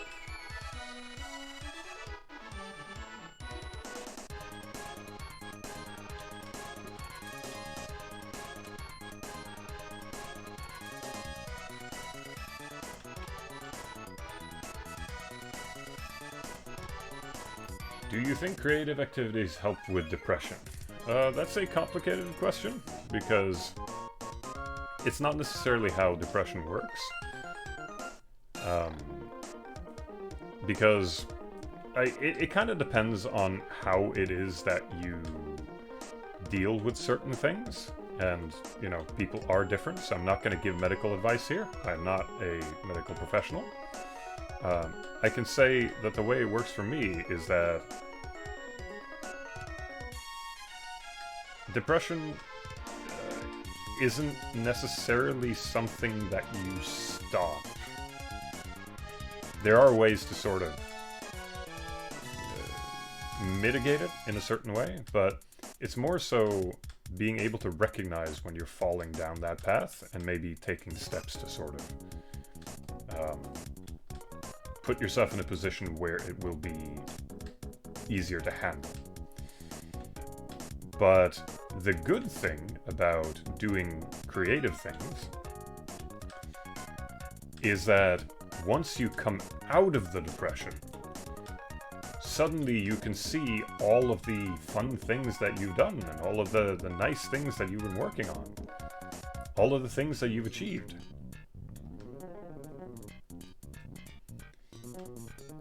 Because, frankly, when you're in a sort of awful mind state, it doesn't really matter how good things are. You're still gonna feel pretty awful about it. But it's like coming out on that other side. And it's almost like you leave a present for yourself. So in that respect, I think art can be part of that healing process and sort of give you a good boost when you come out the other side.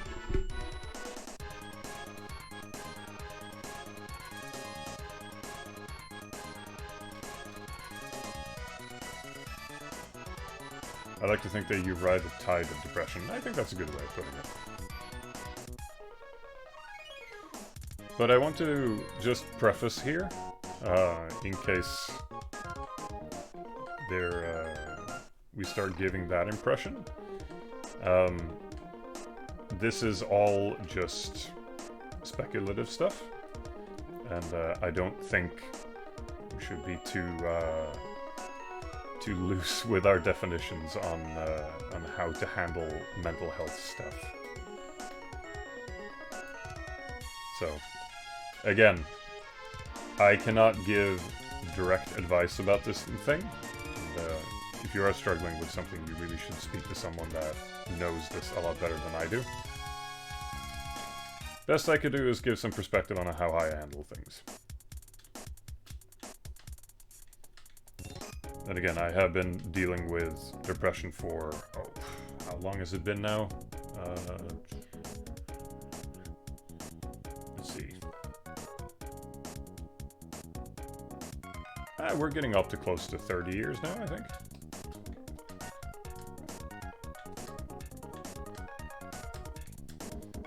I like to think that I figured it out pretty well by now. Doesn't mean that it gets easier, but at the very least, I have techniques.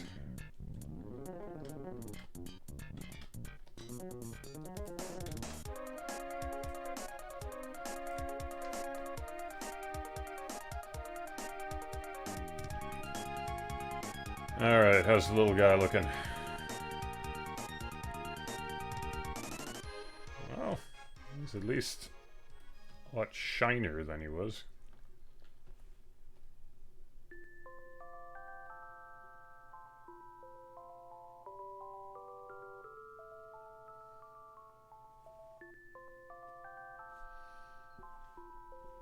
I think might have to tone him down a little bit.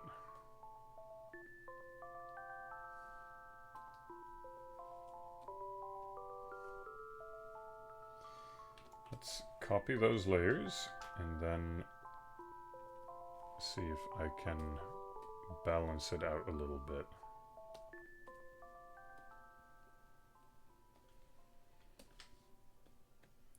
What if I do?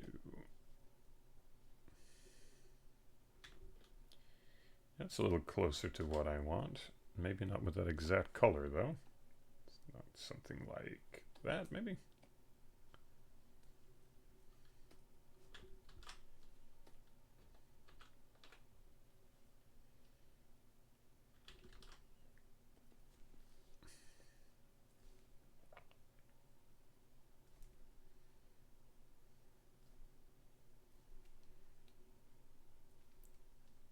There we are. Let's try that.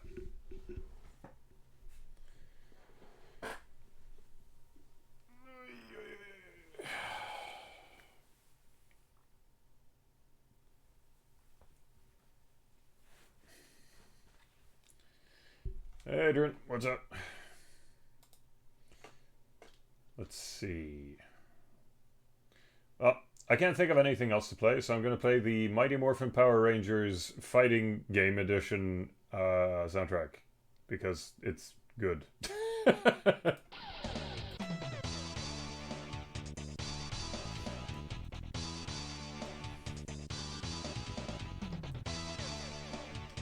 I have no connection to Power Rangers whatsoever, but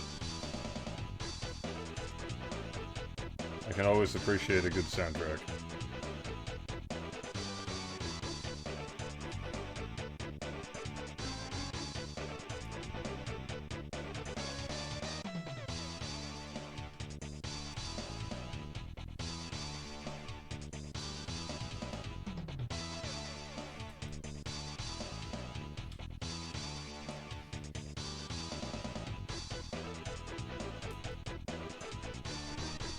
Like, the chord breakdowns on this one's really good.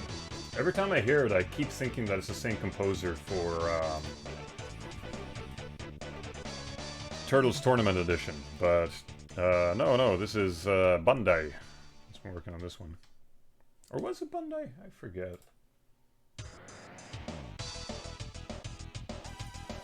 You know what? I have to look this up.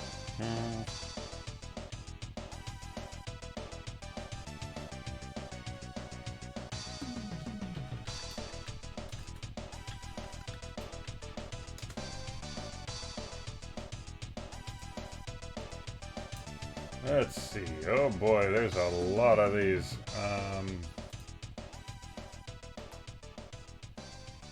Let's see. Nope, not that one. Not that one. Not the movie. Oh boy, this is hard to find.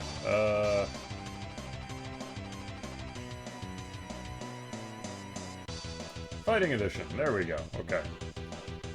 Of course it's Natsume. It's always frickin' Natsume. Like, why is the music so good? Oh, I don't know. It's Natsume.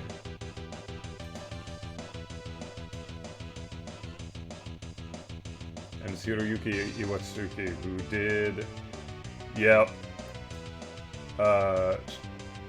Did music for Shadow of the Ninja and Pocky and Rocky Reshrine. Yeah, okay.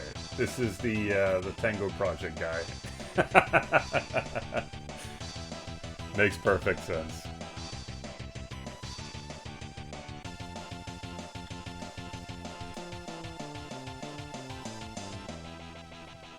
Oh geez, why is the music good? I wonder.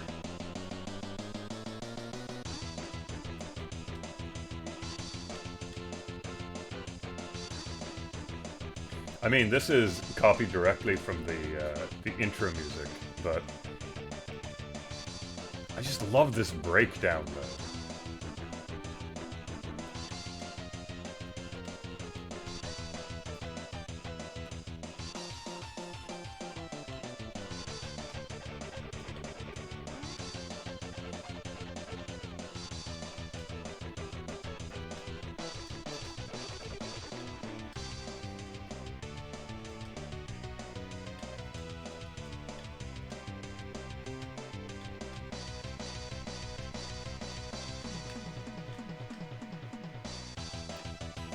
It's honestly a really unusual theme.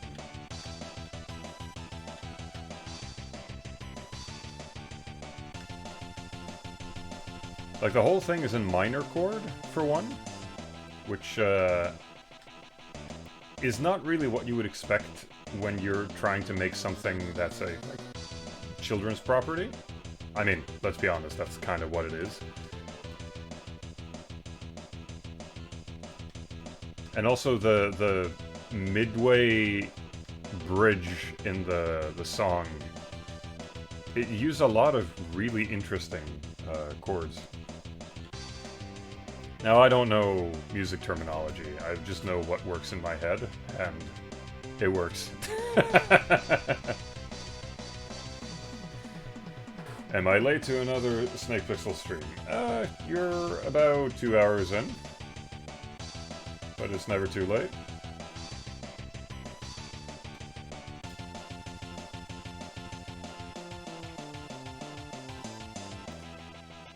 I hope that rumor comes true about the Shatterhand remake. I mean, I've been predicting it from the start. It's the only game that fits every single one of the criteria for them to remake.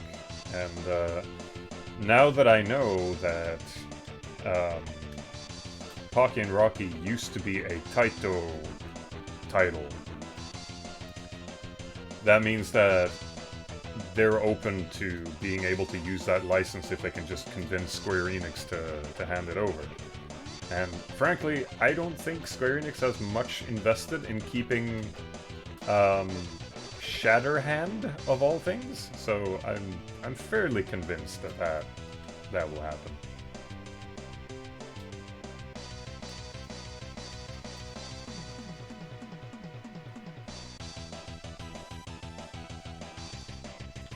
The one thing about Shatterhand that I can't get out of my head, and it's because of a stupid old website where they did like critiques of box art covers, was that someone pointed out that the main character in the American version of the box art looks exactly like Al Bundy, and I can't get it out of my head.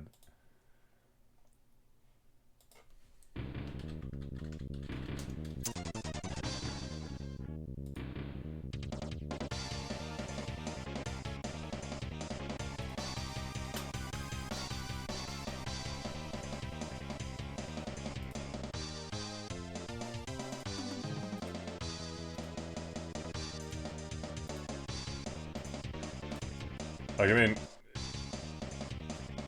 look at this guy.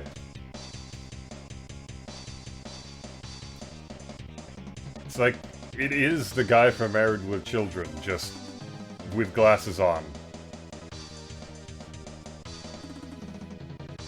Still a really good cover, though.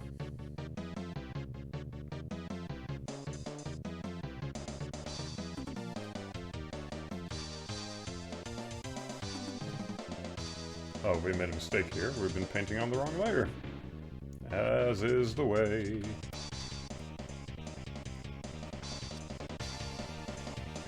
Okay, we have to... Wait a minute. Oh, there was more to that. Never mind. Gonna have to be a little bit more specific, I guess.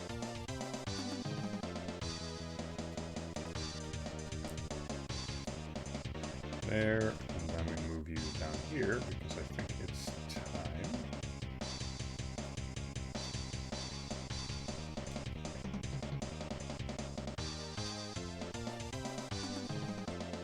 Before he was married with children, yeah.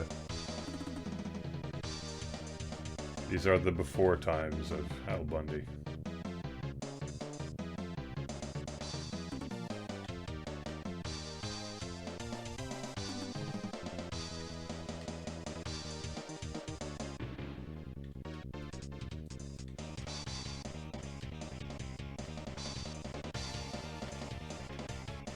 It would be interesting to see, though, if they're going to be picking the Japanese version of the game or the American one. Because the Japanese version is more like a Super Sentai type of thing. I'm actually leaning more towards it being interesting for them to use the more dude bro guy in the American version of it. Because I feel like they've already done sort of robot in armor, and I kind of want to see them draw the most 80s looking person humanly possible fighting, I don't know, robots and that kind of thing. I think that'd be interesting.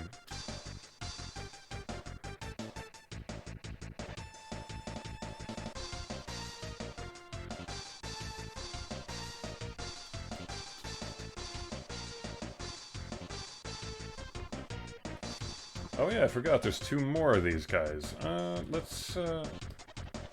should probably start painting these before I continue doing other stuff. Let's get you moved up here, and then...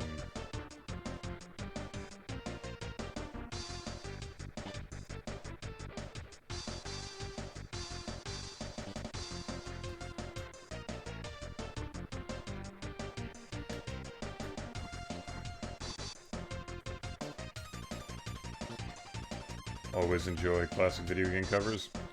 Same here. There's a lot to enjoy about that era, simply because there's so much weirdness. I feel like things weren't quite as standardized. Not saying that you can't come up with interesting things now, but it's, well, also, let's kind of be honest, covers are kind of dead, unfortunately. I mean, I'm still gonna put a ton of time into making what I think will be the perfect cover for whatever titles we make, but it feels more so these days it's just there to bog up a store page. Unless, of course, you're lucky enough to get a physical release, but that's not really a given anymore, unfortunately.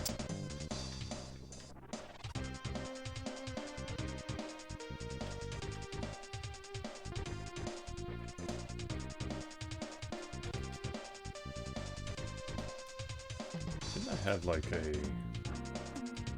Let's see here. Oh yeah, I like this guy's hat. I'm gonna use this guy's hat. Gives a good hat.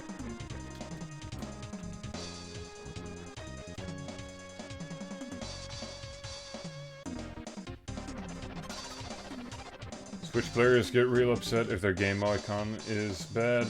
I mean, you know about the Owlboy debacle, right? Oh, that was a fun one.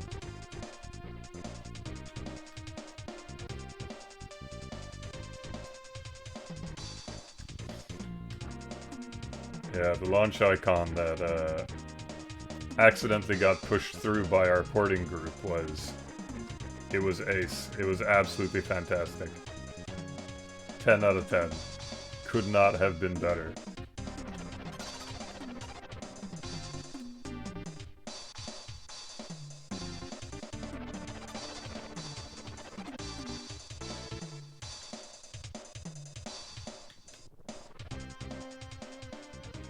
Trademark registration was for Shatterhand, so probably the Dude Bro Western version. Yeah, let's hope so.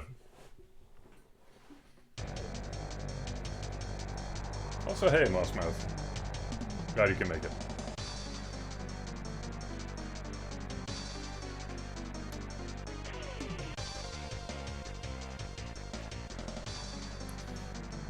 Let's see.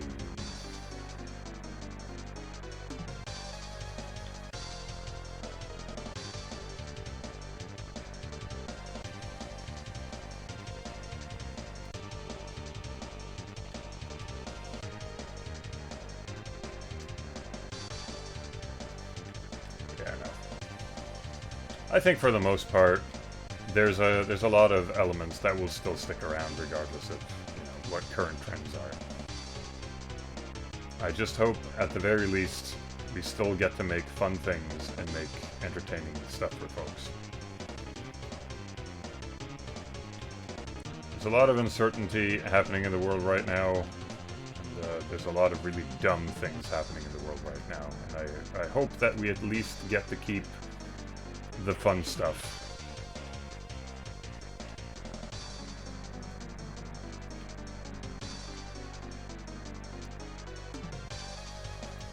At least to me, one of the fun things is to make elaborate, interesting covers for things.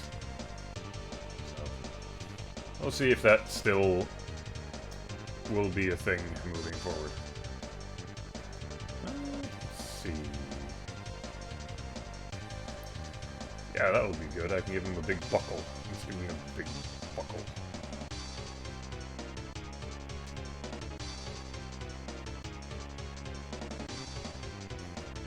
I need to make more shit post box arts. Me too! Oh yeah, speaking of which, I still haven't picked a new Donny Friday remix that I feel committed to. But I have an idea.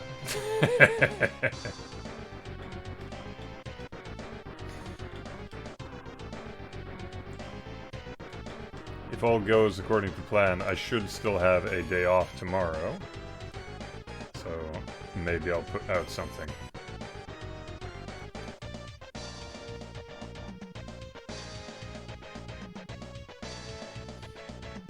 That's why I'm here, take a break from the chaos and watch some nice painting and talk about Shatterhand. I mean, any time is a good time to talk about Shatterhand.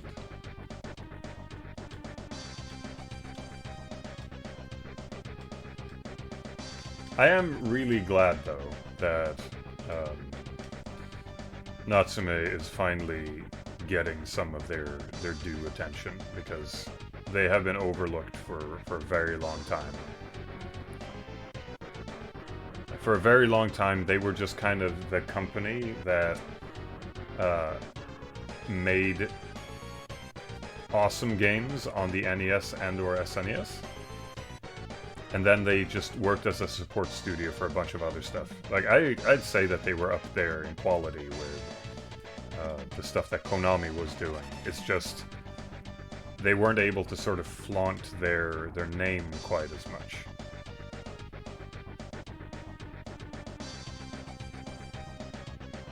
I never played Power Blade much. That's the interesting thing about Power Blade. Like, you sort of just forget that it exists because it just looks like a different Shatterhand. Like, it has the exact same style. The difference is that that one actually got a sequel.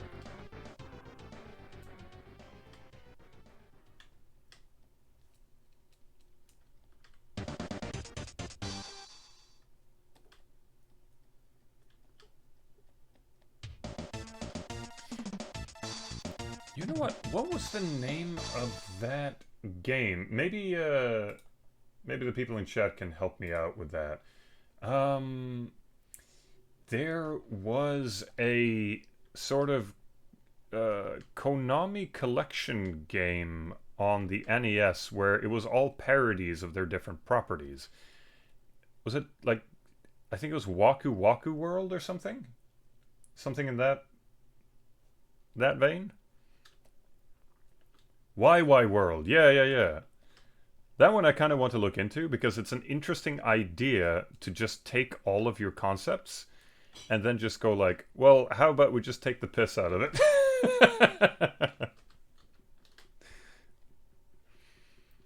I mean, Konami was a big enough country that... No, country, what am I saying? Holy crap. They were a big enough company that they had the capacity to do something like that. Like, imagine that you make enough property that people are able to recognize it and you can just, like, reference yourself. There are, of course, companies that do that now, but a lot of the things that they reference aren't really in the modern vernacular, necessarily.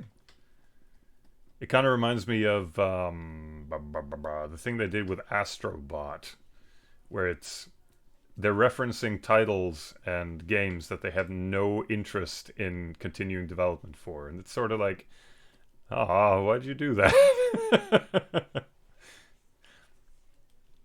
Like, peak irony.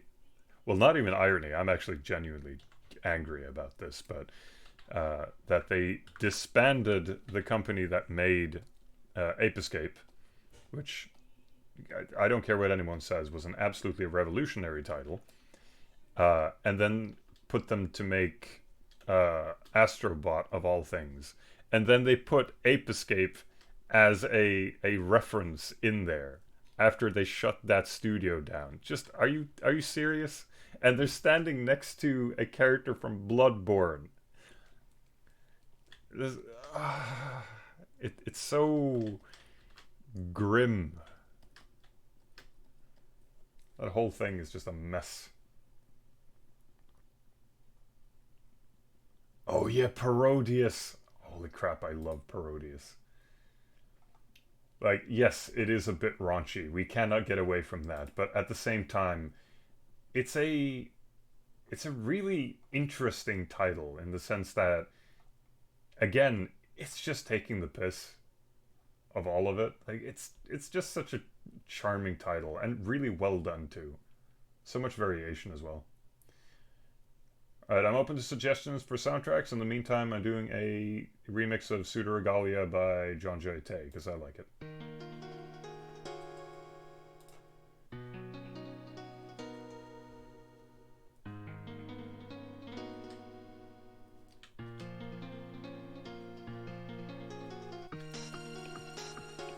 Okay, we got that lad down there. Love playing the Saturn for Cytheroides. You know what? I really need to get into the Saturn more. It's a bit of a blind spot for me. I feel like there's stuff on there that could definitely open my eyes to some stuff. I mean, I already know that there's good things on there because there's Princess Crown, which is a magnificent 2D game. Uses sprite scaling like you've never seen in your entire life.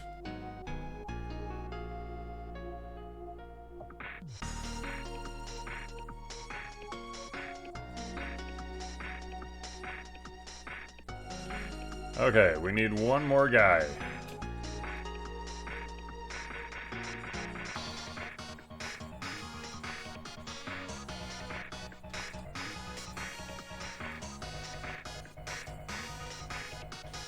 Okay, do we have anyone that we could sort of half base this walking chicken nugget on? Okay, I like this guy's hat. We should use that hat.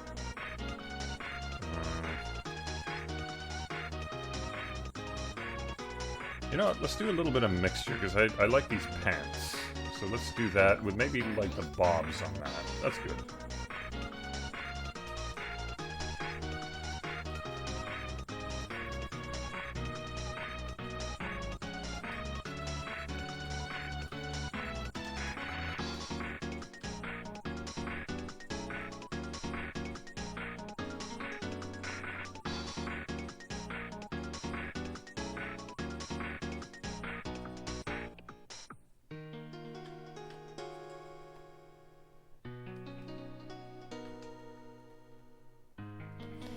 You know, one thing that I've been really appreciating about just the current retro community, more than anything, is there's now... I'm noticing this a lot. Because a lot of what's been going on for the past while is that you'll have people that are, I don't know, self-professed dedicated nerds of something. So they're very dedicated to this very one particular thing that they really like, and they will talk about it and make videos about it and everything else. But one thing that I notice about the retro community, more than anything, is that a lot of them are just regular, boring people that just happen to like video games. And they tend to be a lot more open to just trying something random and doing it on that game's terms. So it's nothing like, oh, this is not the standard of how these games are supposed to be played, therefore it's bad. No, it's really just like, oh, I get to experience something new. Like, oh, this is a game that doesn't have a jumping mechanic? How neat! Let us explore that and see what happens. Oh, this game doesn't have a save system. How wonderful! Let's see how much it will destroy our confidence today. Isn't that lovely? I think that's pretty neat. And, it means that you get this sort of eye-opener into people exploring things that they otherwise...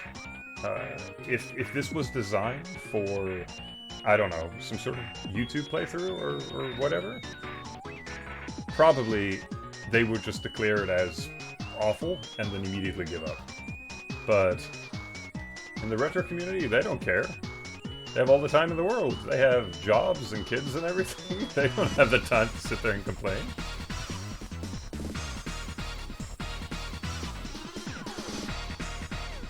Like today, we are going to be absolutely decimated by this video game that will just kill off your character in the first 5 seconds, and you get no retries. How lovely! It's like, oh, I have to draw my own maps? How obtuse! How novel! I don't know. There's something really charming about that.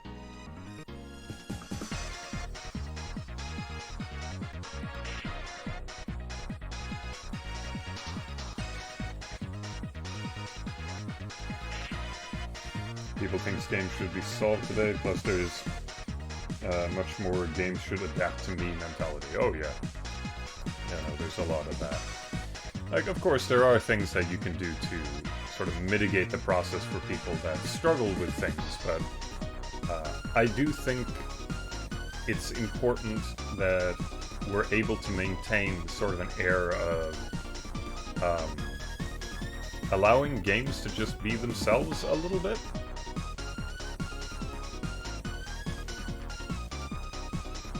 I feel like when we started streamlining stuff, yes, there are definitely benefits to that. I will not downplay that in the slightest, but sort of the trade-off was that more unique and maybe abrasive concepts are now kind of thrown to the wayside because it's not, how do I put it?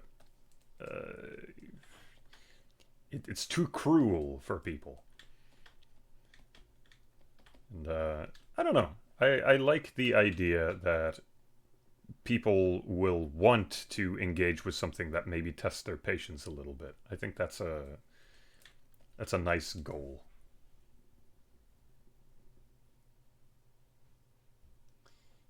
Holy crap, I just saw your work for D-Pad.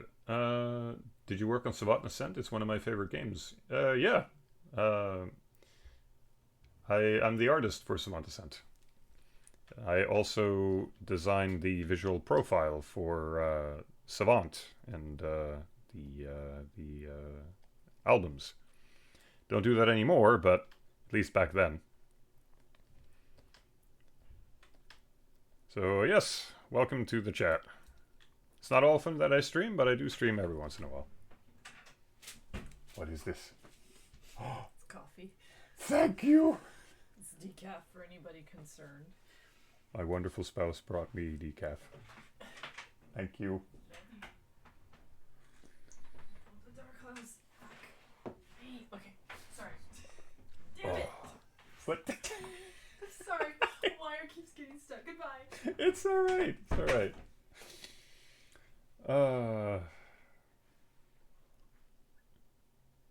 That's why I like the PS1, PS2 era of games. More room for weirdos and trying developers' vision on how a system should work. Yeah, I really like that kind of thing. There's a title. Let me just throw on some music. Oh yeah, speaking of things that shouldn't be. Here's Battlefield's main theme, but using the Chrono Trigger sound font. You're welcome.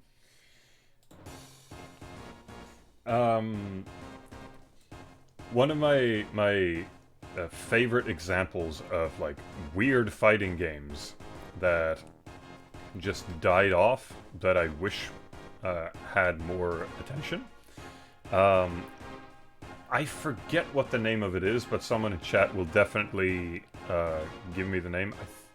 Was it Bakio? Something like that? It was B something. And the entire control system is that you use the directional stick to attack, and you use the buttons to move. Like a complete reversal of what is the norm in fighting games. And of course, if that had launched now... let's see... Buriki 1, that might be the one, yeah. And had that been launched now, everyone would have just been pissed about it, because that's not how fighting games are supposed to be, and which category do we put you in? But... And I mean, it didn't do great when it launched either, but it's one of those, like... That's the kind of game that I wish that our industry would be able to nurture for what it is. Like... Instead of people immediately just saying, this is obtuse, and it doesn't work, and therefore it doesn't work as a concept, and it's not accessible, and therefore yada yada, you get the point. If people would be able to play that on its own merits and just enjoy it as it is, that's the kind of environment that I would want to foster, because I think that would be a lot more interesting. I'm not saying that every single game that gets made should be given sort of the same footing, because some concepts are just not good, but I would at least want those types of games to be possible to be made without immediately just like face planting. I mean, I'm saying that right as we're producing a video game whose main mechanic is that you play the entire game with just the control stick. So, I suppose I am speaking to my own hopes and dreams here that our game won't immediately die on landing, but still though.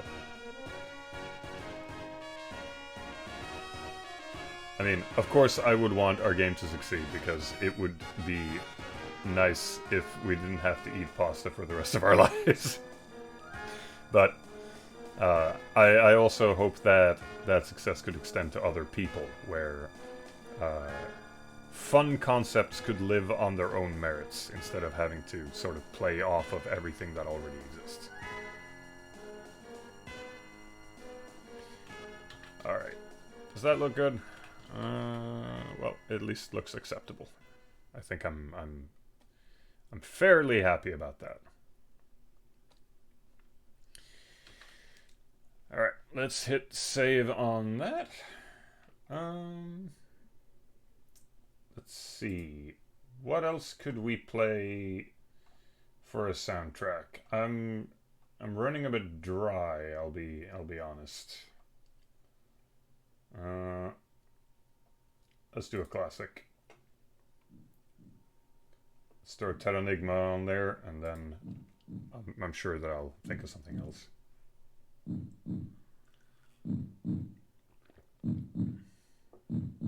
Be the change you want to see. I'm rooting for Vikings for sure. Thank you so much.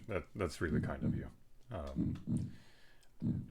I have no idea if anyone will be interested in our weird little game about Vikings knocking their heads off and crashing into the ground, but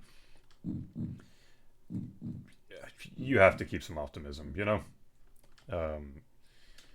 I've seen so many games in recent years fail spectacularly, even though it seems like there's an audience for it. I don't even know if there's an audience for Vikings, but I hope that there will be. That's really all I can do. If there isn't, oh well. Just have to try and make something else that people might like. I'm certainly not going to start making games that I hate. Then I might as well just get another job.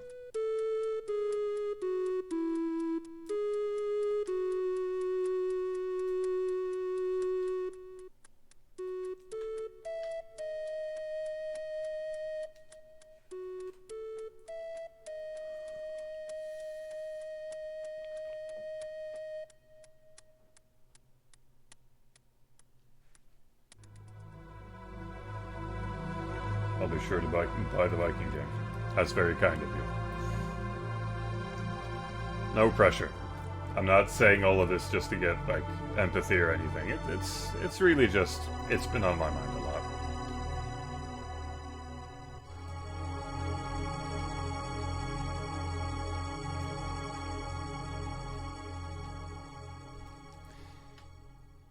Like, to put it this way, I'm currently working on a level where you and 4 other players are in a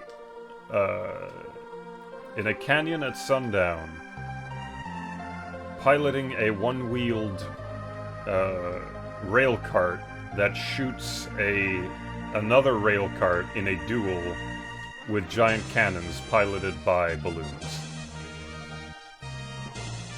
It'll certainly be eclectic. Don't worry about that.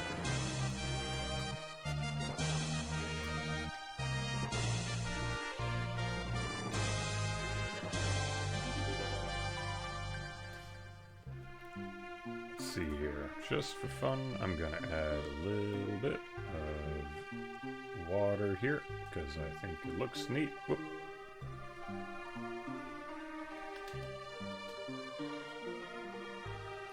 Showdown in Dingustown. Hell yeah. One thing that I'm about to redesign. I need to show you this.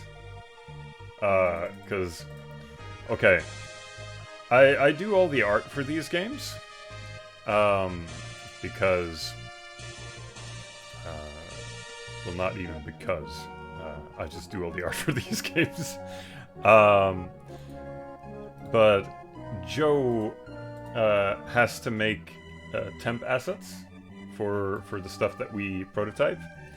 The next level that we're working on is a somewhat longer scrolling level where you'll cooperate on navigating a boat. And we were like, okay, we need something to show up in to sort of block the trampolines that you're landing on, because part of the idea here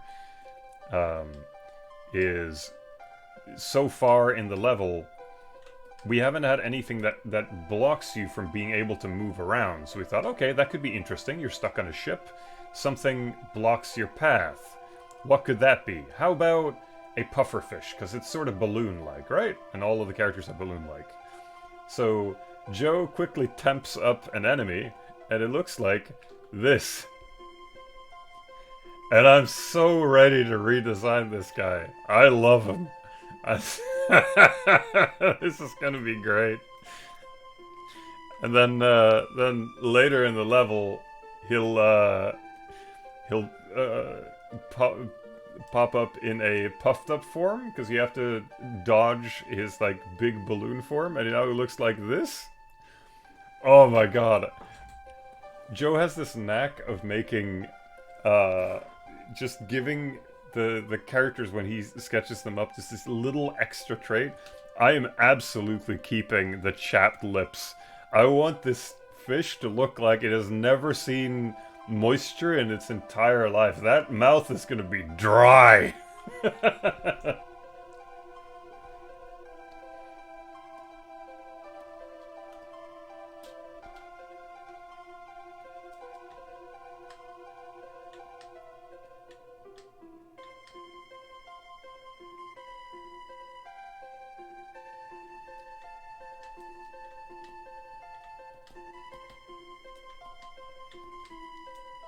Some of the best art is made that way. Oh yeah, no. There's something about, like, even for things that, even for people that might not be like artistically inclined, people still have good ideas. It's more so you have to refine it into something that fits whatever it is that you're doing.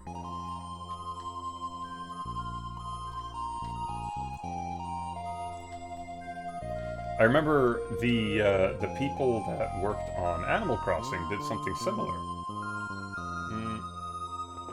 They would just hand out paper to different people in their studio, and then just said, draw a character, doesn't matter what it is.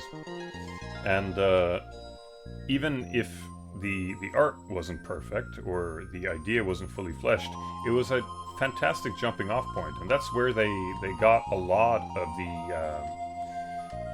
the new villager designs.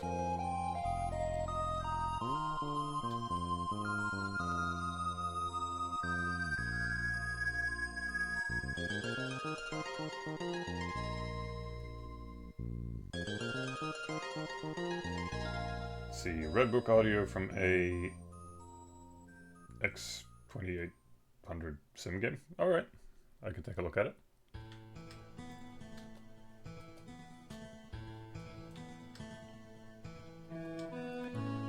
Number blindness kicked in there for a second. How are we looking so far? There's something that doesn't look right. I'm trying to figure out what it is. I think it's this. This needs to overlap. They're too separated. There, and then what else? There.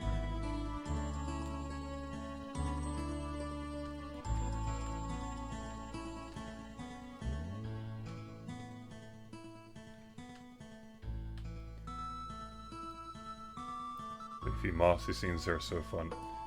I mean, you're one to talk.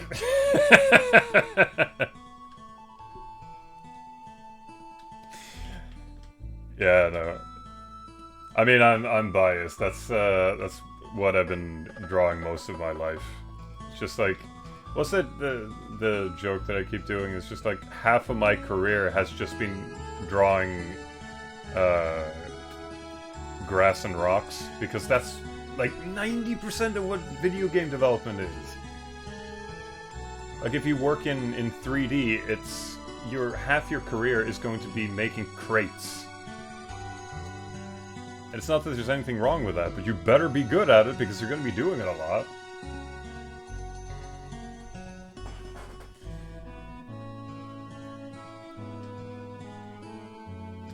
Just so happens that I really enjoy it.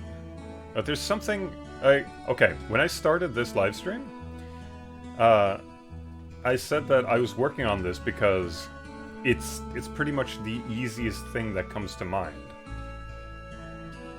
It's just leaves and foliage and green and blues. It's like... It's all the things that just click in my head because I've been doing it so long that it just feels like breathing at this point. I'm not saying that I'm like excellent at it. It's more so it just sticks in your fingers. There's this certain comfort with this subject matter.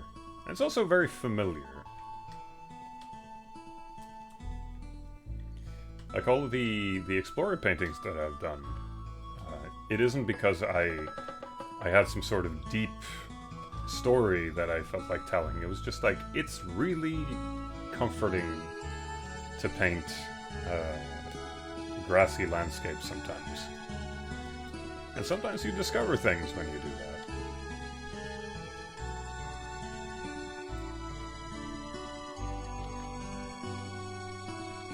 Let's see, how do you look from afar? Yeah, no, okay. That's not too bad. Color blindness isn't kicking in for that. I can still read all the colors.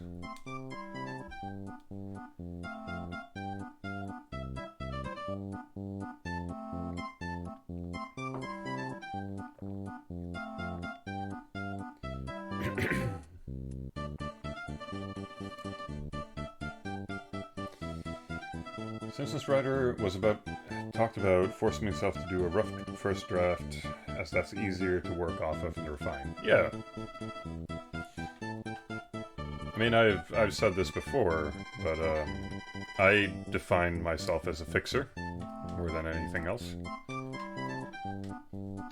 Because I'll jot something down real quick. I can get something on paper, but it's that process of quote-unquote fixing something that leads you to the thing that will ultimately become the end product. I don't even want to call it a product, but you get what I'm saying.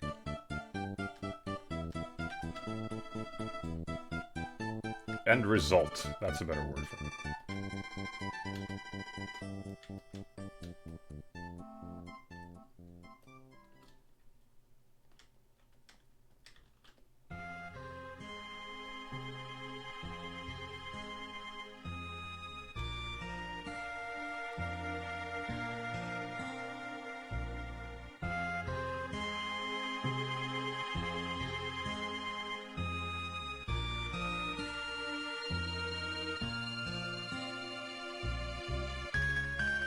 Zelda embedded in a wall of green. Oh, you're talking about the CDI one. Yeah. That was definitely... that was definitely also a... I just want to paint some foliage. And then... Oh, wait. I can put CDI Zelda in there. That one was really funny, too. Because I made that. It was just like, I want to at least draw it properly. You know, everyone only knows the memes from the CDI games. So it's like, well, they're actual characters, how about I draw them as that? And once I finished that one, I got so many messages that was like, finally someone can see that these are excellent character designs. I'm like, not really what I was going for necessarily. I mean, they're a little bit plain, but I'm really glad that it sort of opened your eyes to that these games could be more than just like shitposting material. On that subject, because I'm pretty sure, didn't I worked on a follow-up to that, because I made the Zelda one, and I made the Ganon one, but didn't I do one for King Harkinian? I'm pretty sure I did.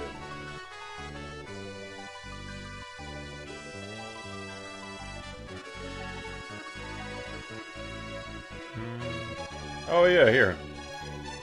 This is an unfinished one. I'll probably never finish it, but here. So I was working on this. And I kind of wanted to do sort of like a more traditional regal painting. You know, the type that you would hang on, you know, the wall of the castle or something. But not make him look like a complete doofus. Just like actually making him look like a human being. But I never got around to it. Maybe I can do it as sort of a bonus stream one of these days.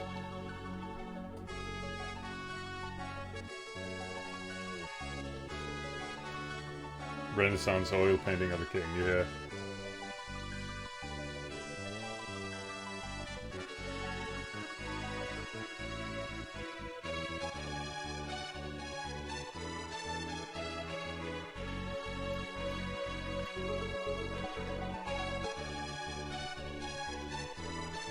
My boy.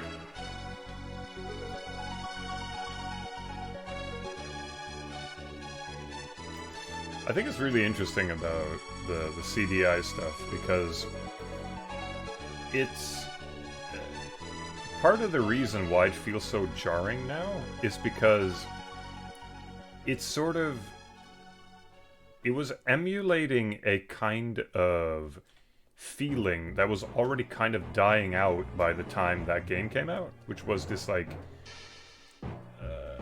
hyper passive, non-confrontational type of dialogue and storytelling. Like Link saying "oh boy" to everything, everyone saying things that are meant as threatening, but doing it in this sort of like most casual and unaggressive way possible. And I mean, sure, the animations created a little bit of a dissonance as well, but if you look at cartoons from a little bit earlier from that area, it wasn't too far off.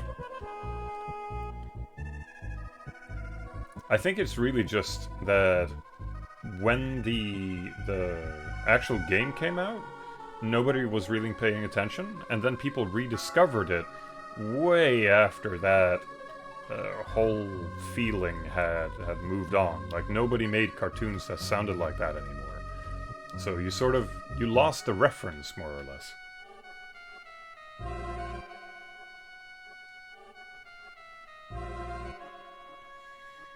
Do the devs or the voice actors know about its legendary status? I mean, there was that...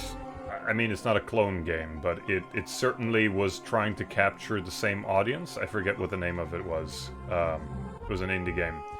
And they got the voice actor for Link to do the tutorial voice. So, they're certainly aware. But it's also... Let's assume that you're not too wrapped up in internet culture. Let's put it that way. Would you think that people were treating you as a serious actor? Would you feel good about that? Or would you be able to play along with the joke? And I don't know about all of them. I suspect that Link, the voice actor for Link, at the very least, understands the joke, but I don't know about all of them.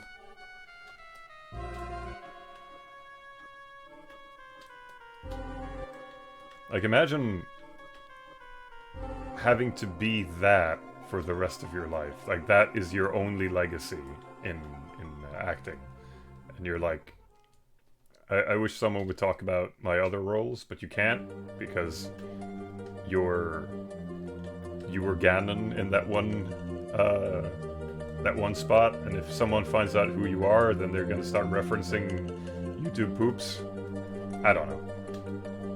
It's hard to know. I really just hope that they're able to have fun with it at the very least, because it would be a shame if they felt sad about it.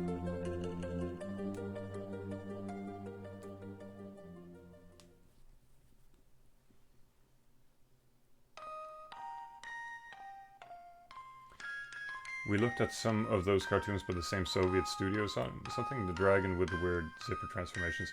The studio that worked on the Zelda CDI games were the same that ended up making the point-and-click adventure game for Warcraft. But, of course, and you can actually see how much they improved. They actually established a lot of the things that Blizzard would end up using later. The main thing is just that project got cancelled because they didn't want it conflicting with World of Warcraft. So all their work was kind of thrown to the wayside, which is a little sad. Azet Jewel of Faramore. Yeah, that's the one.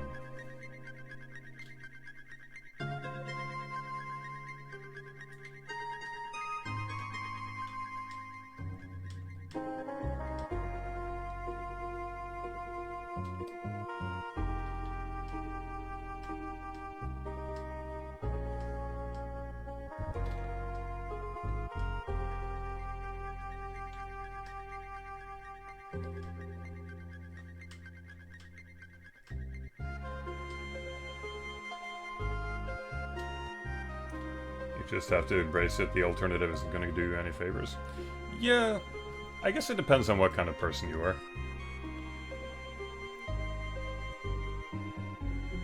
I'm always reminded of the kid that played Anakin Skywalker in the first Star Wars movie. It's like, he should be feeling great about having played that part, but he felt so awful about people making fun of him for it that it just sort of consumed his whole life. Sometimes you're just not the type of person that can jive with it. I don't know. I guess I try to be a little bit open about people feeling differently about this sort of stuff. On the other hand, I mean, what are you gonna do? It is the meme game. I don't think there's many other titles that have the sort of pedestal that CDI Zelda has. It's an institution. This looks awesome. Thank you. That's really kind of you.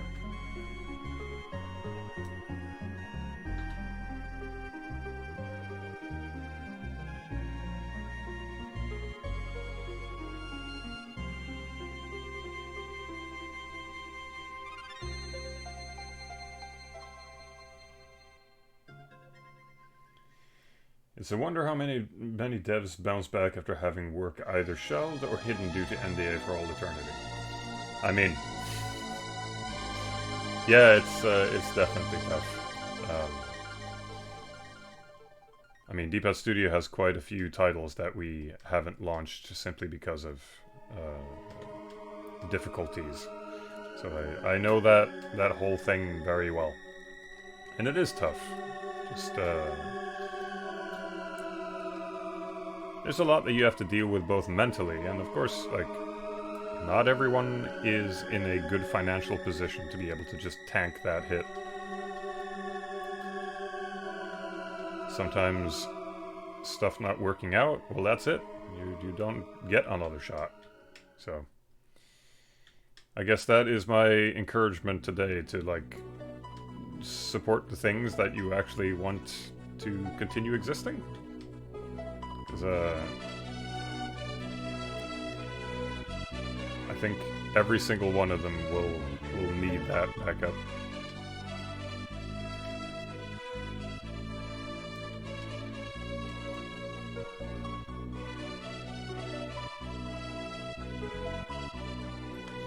I think people's feelings about the CDI games are warmer, but then maybe it was more mean-spirited when it came out. I can't remember. I think so many people had such a limited connection to it that it couldn't really be mean-spirited. It was just like people goofing off about something weird that they found.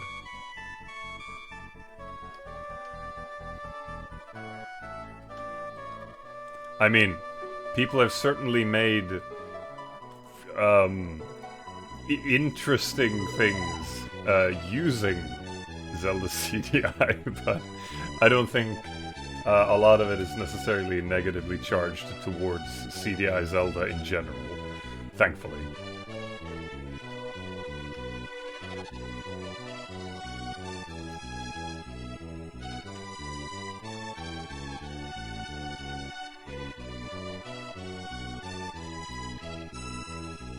And I mean, hey, how can you hate King Harkinian?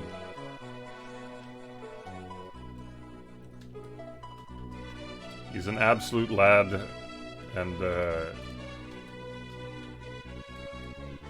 he needs to be upheld in the pantheons of excellent lads.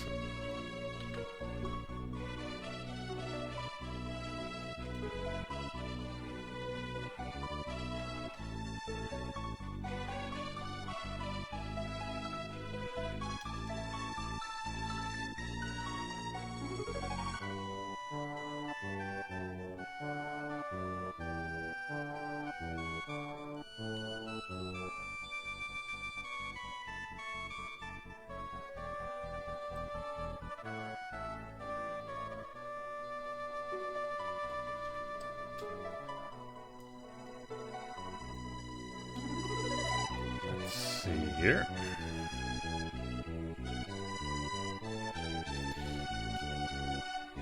Right now, I'm just doing that thing where I just see something and I jot down some fixes to it.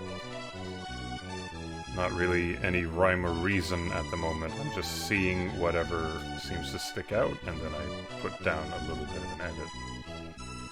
And hopefully, in the process of doing that, we will eventually end up with a finished painting by the end of it.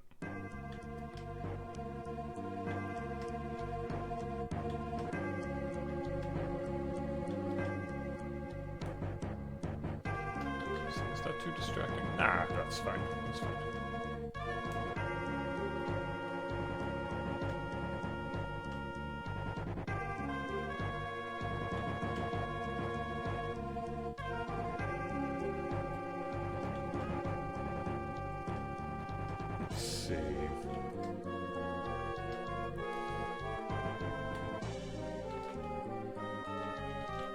Maybe this could have a little bit more of an overlaid shadow.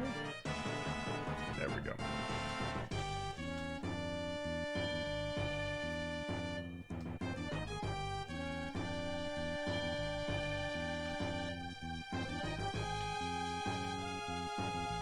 And this guy needs a shadow underneath him. Just a little bit of it.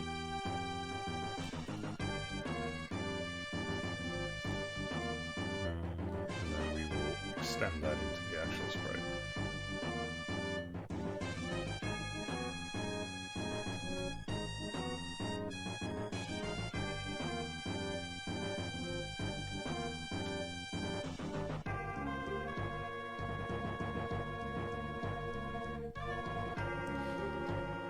Just from the conversation that we've just had, I'm just sitting here thinking of, like, what else was out in the zeitgeist from that whole thing. The first thing that came to mind, because I remember at one point I was trying to figure out what was the first YouTube poop video. And if the stuff that I found is correct, the first thing that was ever made that at least resembled the modern version was a entirely screwed up version of Super Mario 3, the cartoon. And it was just like a jumbled mess. They just completely destroyed the footage with cutting and sound mixing. If I remember correctly, that's where the name came from, because someone was like, this is just... you've turned it into just garbage, you've turned it into poop. And then someone's like, ah yes, YouTube poop, that will be the name. Maybe not in quite as an official tone, but you kind of get the idea.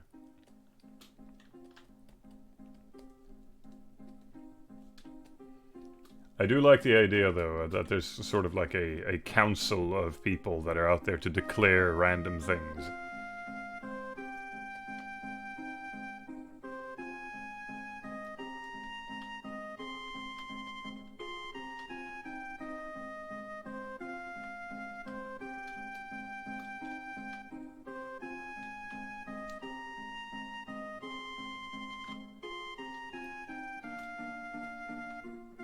Council of the Poopers.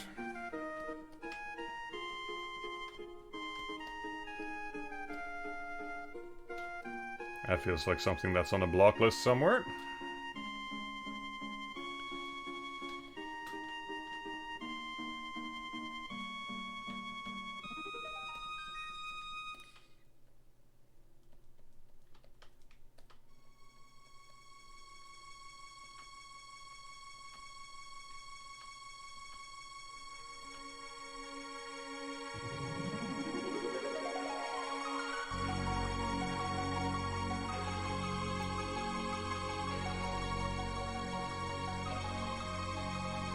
You know, listening to this soundtrack, it is kind of incredible how far they got with their soundtracks. Because I played one of the first games the studio made,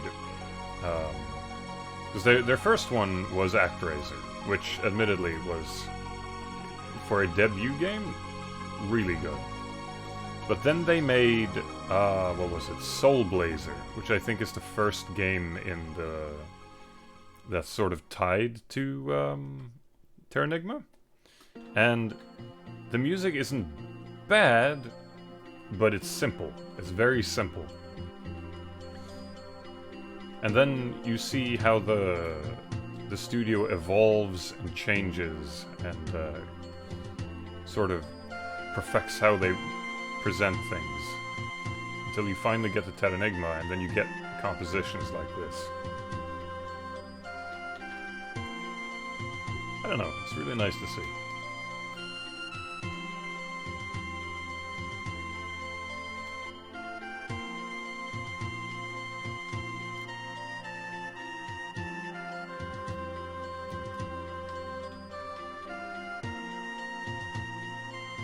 So satisfying to put the towns back together in the game? Oh yeah! Like there's I feel like there's something about that concept. It's almost... it's just lying there and wait for for more exploration. Like, just the fact that you sort of... your reward for exploring or fighting or going through the different areas is more town and more people to talk to. That's a really fun idea. Like, the concept is a little rough, but I feel like I also appreciate that they made that game and then they moved on to other things, so they didn't just get stuck with one thing. But it also feels like something that could be explored further.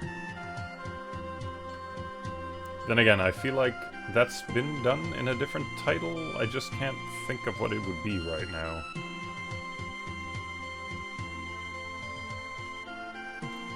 Didn't the Secret of Mana game on the PlayStation 1 have something like that?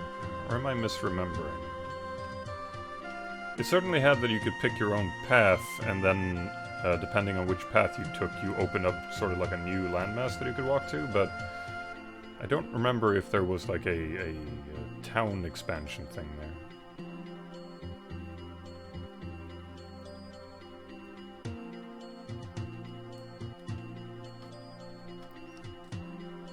Dark Cloud. Doesn't ring a bell. Let me just check that.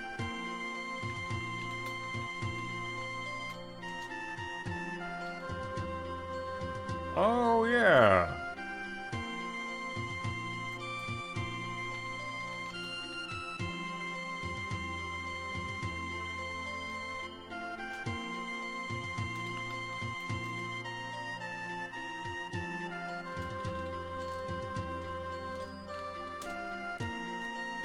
I think every time I see Dark Cloud, I confuse it for Jade Cocoon. It's a game I know honestly very little about, but it was around the same time, and it had sort of the same vibe in my head.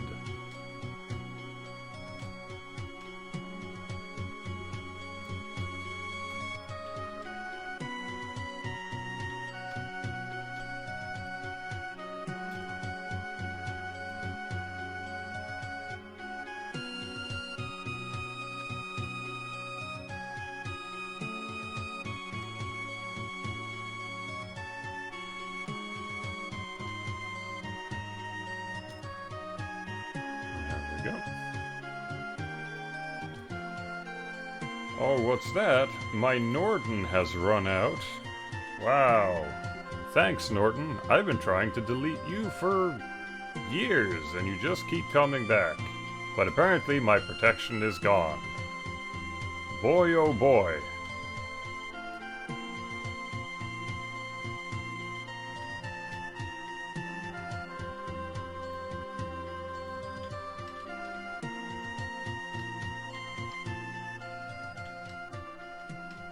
Next, he'll try to send me a subscription to McAfee or something.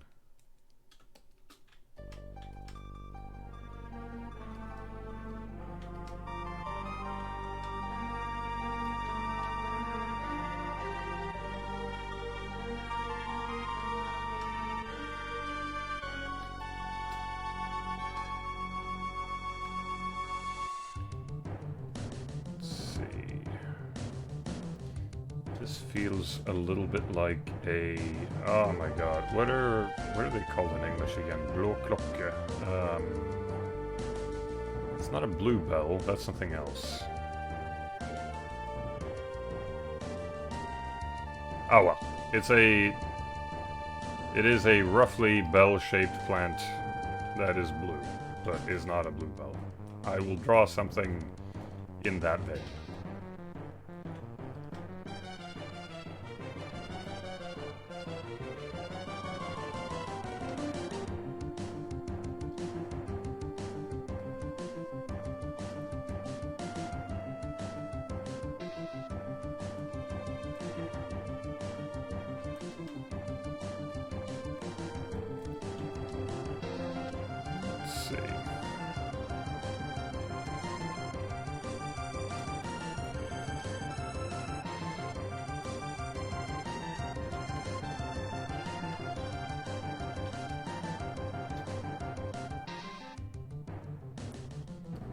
See, that light blue leaf does not fit at present moment.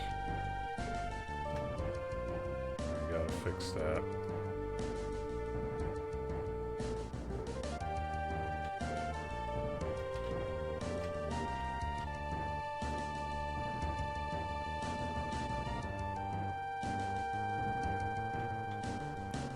Something like that. Maybe I can just kind of remove that part.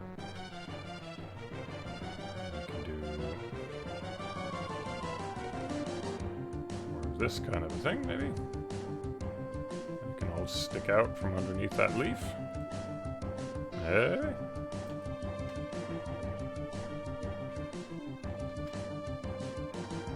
Yeah, that'll do. Does it look good the other way too? Yeah, good enough.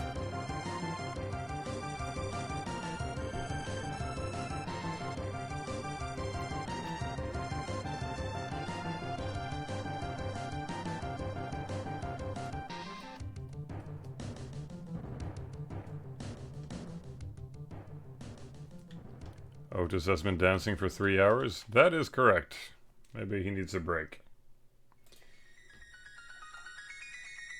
Let's see. What do we have? How about this lad?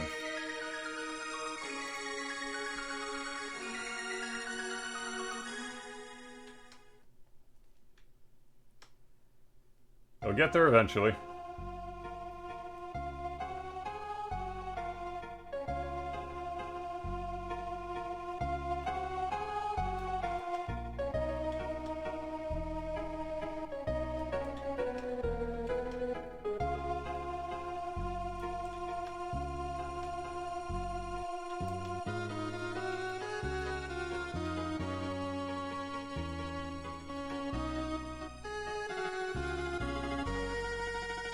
Hell, we can do this. Let's see.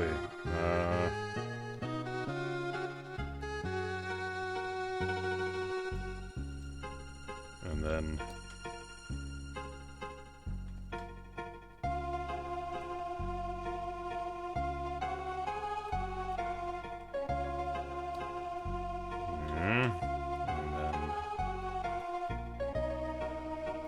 There.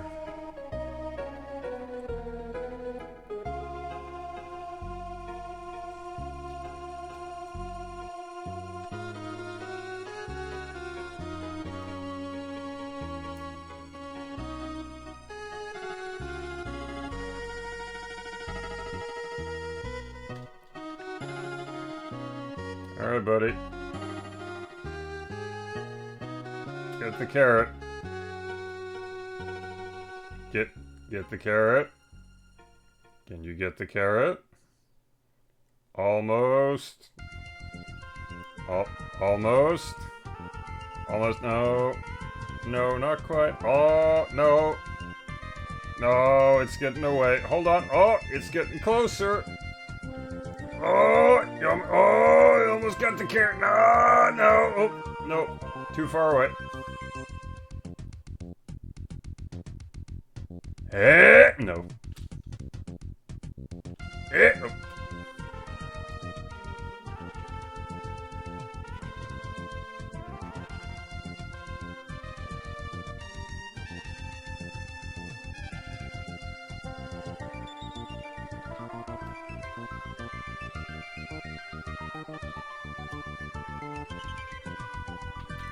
Hold on.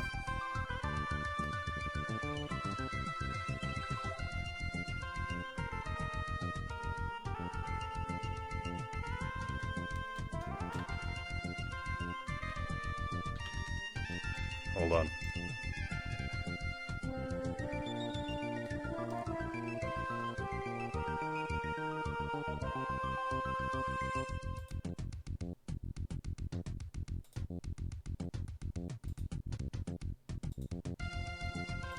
Just a second.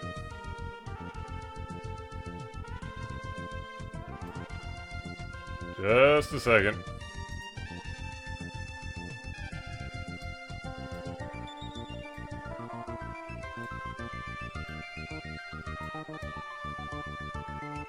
There. Now everyone's happy.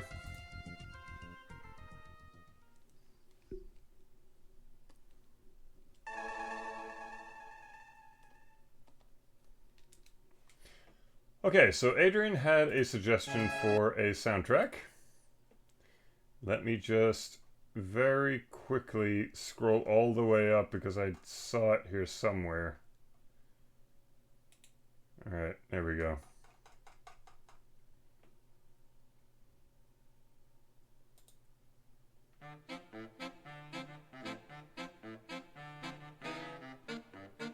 Oh.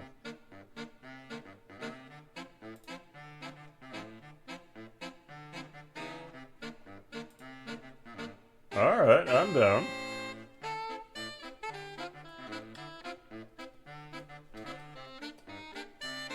I approve.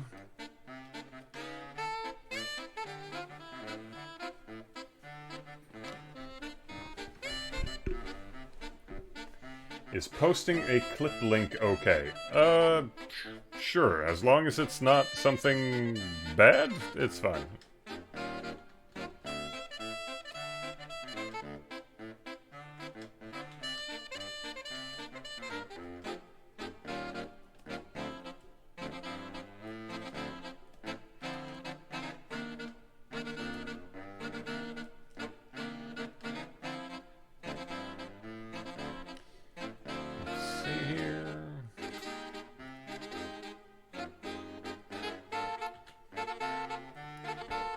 Did that carrot start tanking my memory? Ah, seems to be doing okay. Alright, I'm starting to get a little bit of lag. That was a little weird.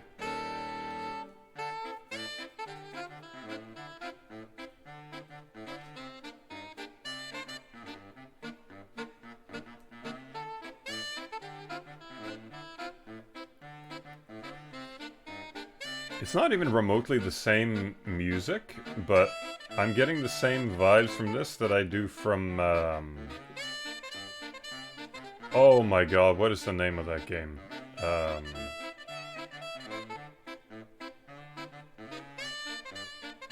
It's not called New Horizons. That's not the name of the game. It's a seafaring game. Oh wait, it's also a Koei game. That makes sense. Yeah.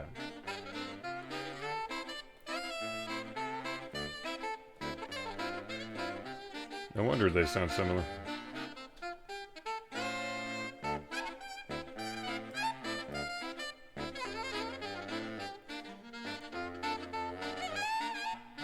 I mean, I am a sucker for progressive jazz covers. Unironically, one of my favorite soundtracks is the soundtrack to Transport Tycoon.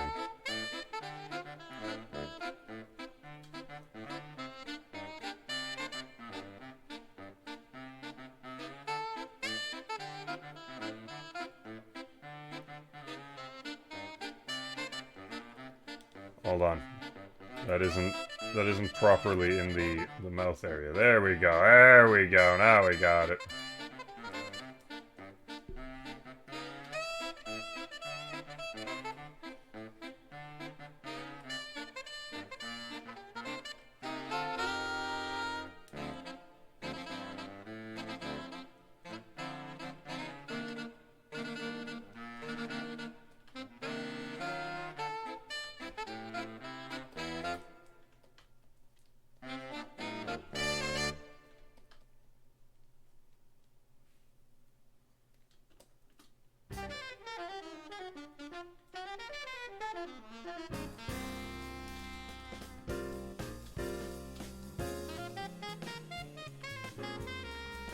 Hell yes. That's exactly up my alley.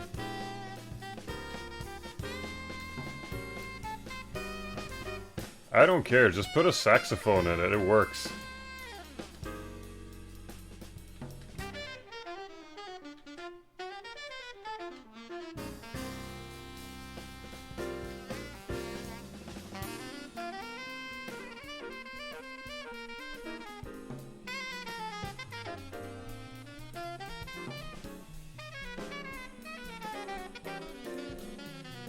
Do you have a public playlist? No, unfortunately I don't. I just pick whatever comes to mind.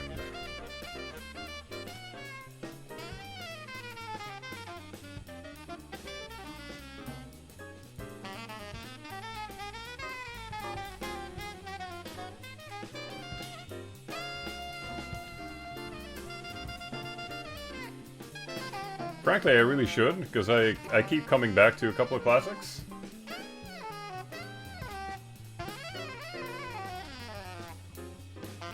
It's another one of those. It would be nice if I had the time to put that together, but eh. Streaming isn't my full-time job, so it, a lot of this tends to be put by the wayside.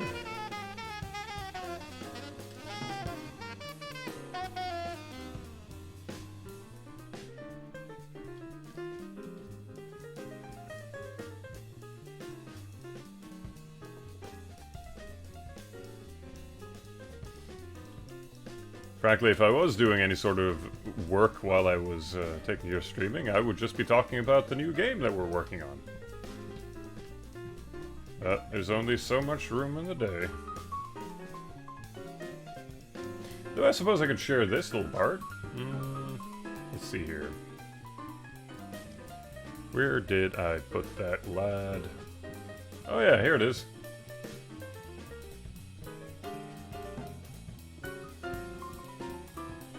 So this was what I was talking about for... Hold on. How long has my face been frozen? Huh. Wow. Doesn't look like it's moved for a while. Alright. Anyway. This was what I was talking about for Vikings on Trampolines. I put it on socials a couple of days ago, but I can show it here. There we go. Oop.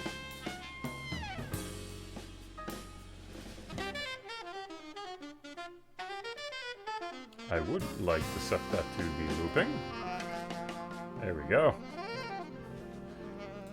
So yeah, this is part of the train section that we're working on right now. It is, you fight a enemy train with your own train, and you have to blow up a team of evil balloon people from, well, blowing you up, essentially. We weren't really supposed to have this locomotive guy here, but I just realized, well, how does it move around? So I needed to make the grumpiest bastard humanly possible to drive this thing.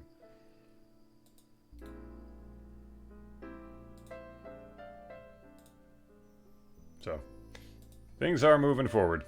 It's just slow increments.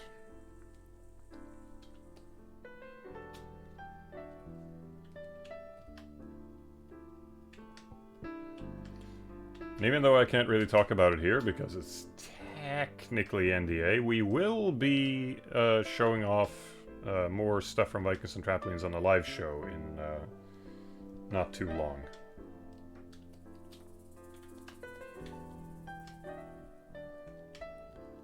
So hopefully people will be looking forward to that.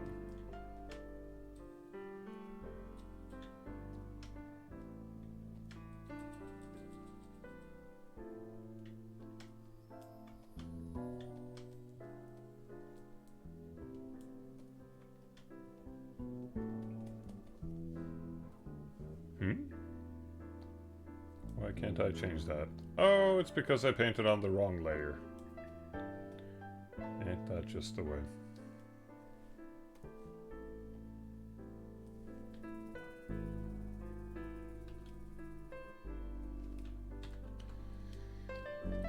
Delete, delete, and then we grab you and put you down here. No, that's the wrong one. This one? This one. Okay. Whoop. I mean, this is moving. This is what we started with, and now we're all the way over here.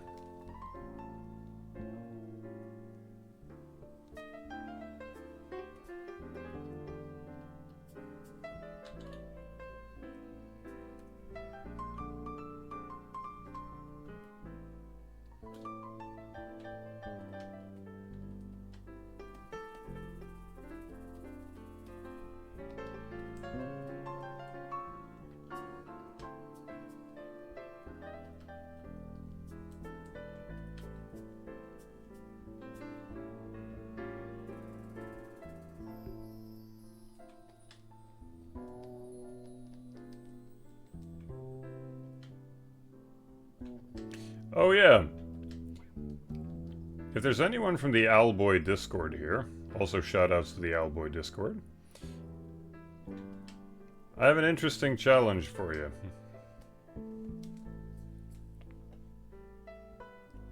Hold on. I'm just gonna find a thing here.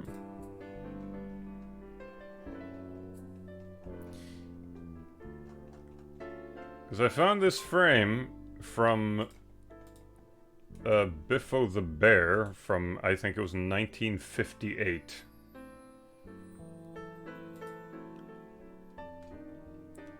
And if you know anything about how Otis drinks his tea, I thought this was very fitting.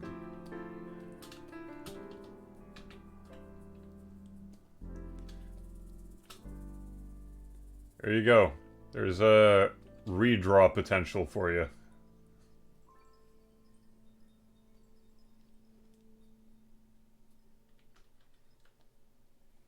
I will say no more.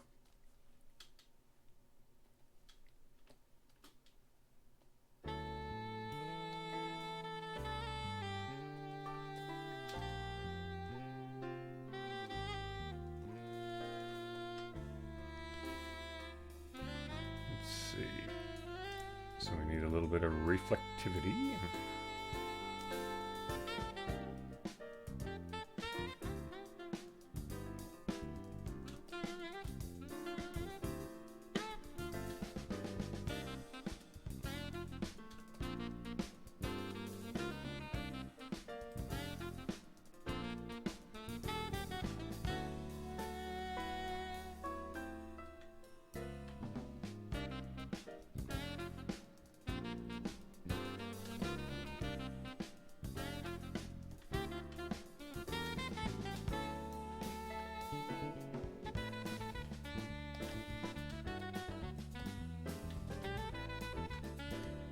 I think the best way I can describe this soundtrack so far is unrelentingly pleasant.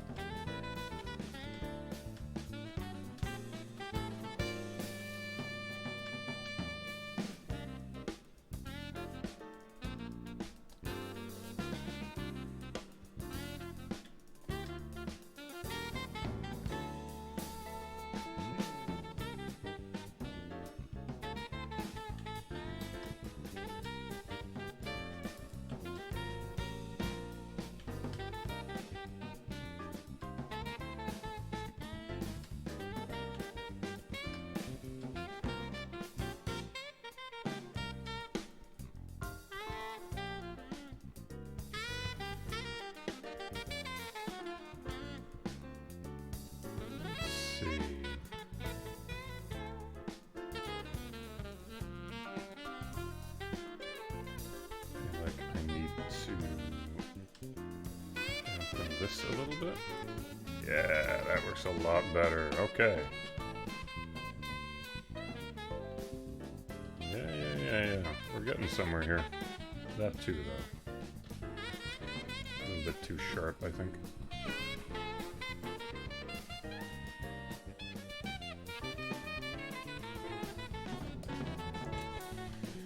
Oh my god.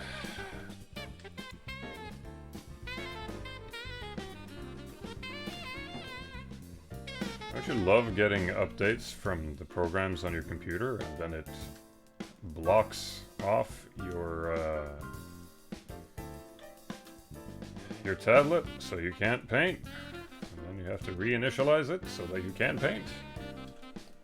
Thank you, computer. I appreciate all your input on the things that I'm currently doing, or lack thereof. Bleh.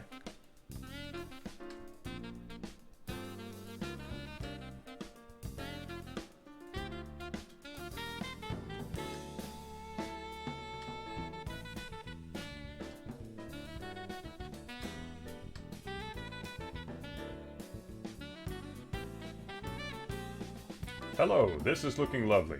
Thank you, N-Shark. I appreciate you being here. Oh, but seriously, thank you. That's very kind of you.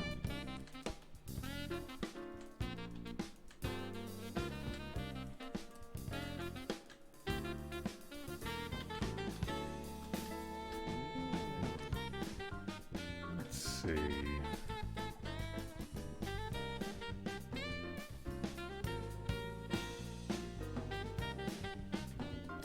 Probably do with even more shine here. That should be allowed, right?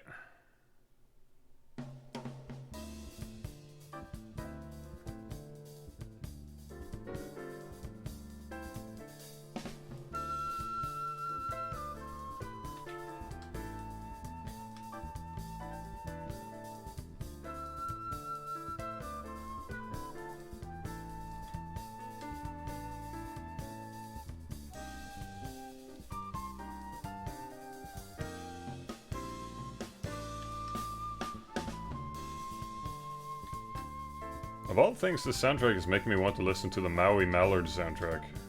The Dawnling Cold Shadow. Has no similarities at all, but there's something in my brain that's been tickled.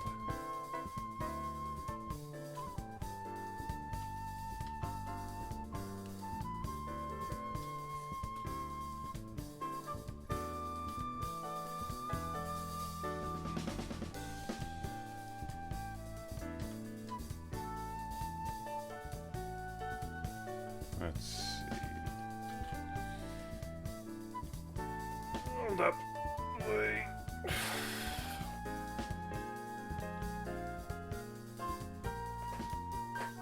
Alright, alright.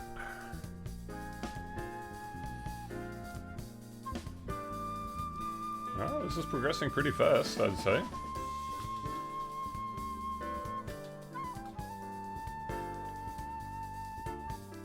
I mean, I am for the most part just mucking about and adding details where I feel like it, but honestly, that's kind of pleasant.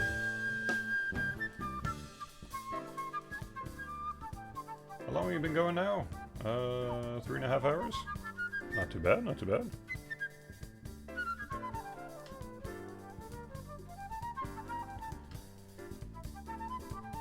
Jazz out and render, yeah.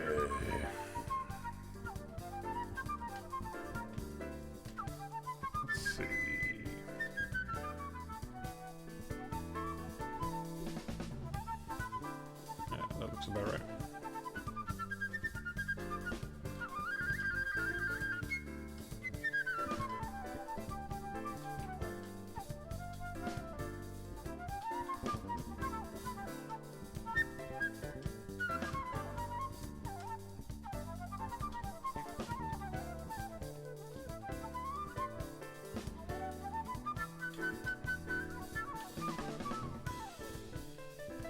See.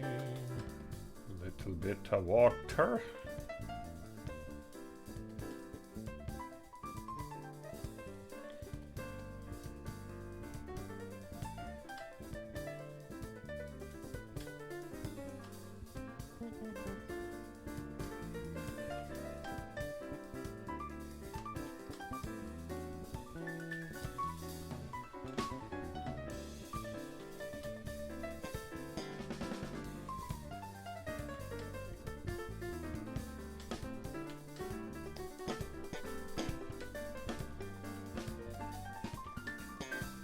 Damn, guy, you adding the slap bass to this as well? Someone get you cheat sheet to my desires or what?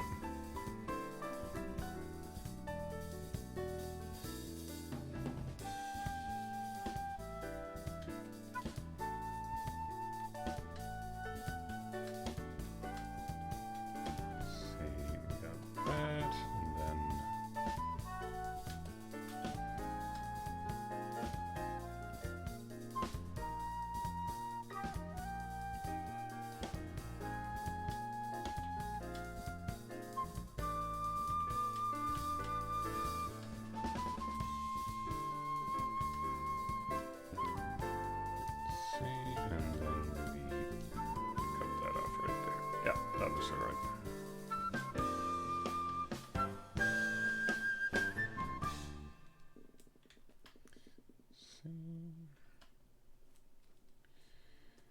And we need to maintain the same leaf structure all the way through. There we go.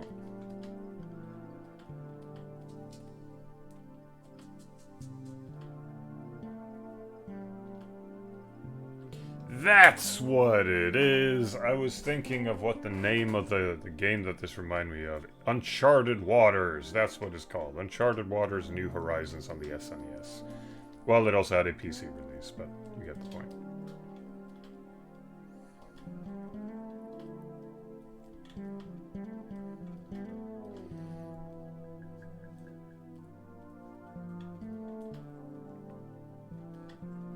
We got there in the end. Only took me half an hour.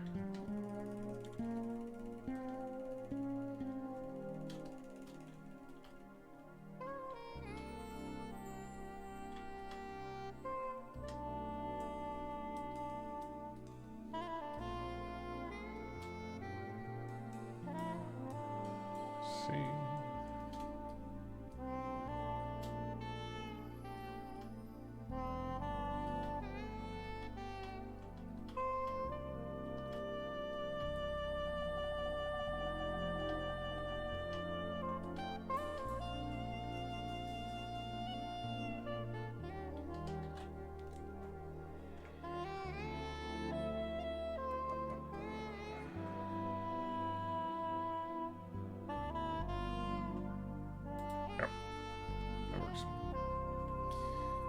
Is everything where I want it to be?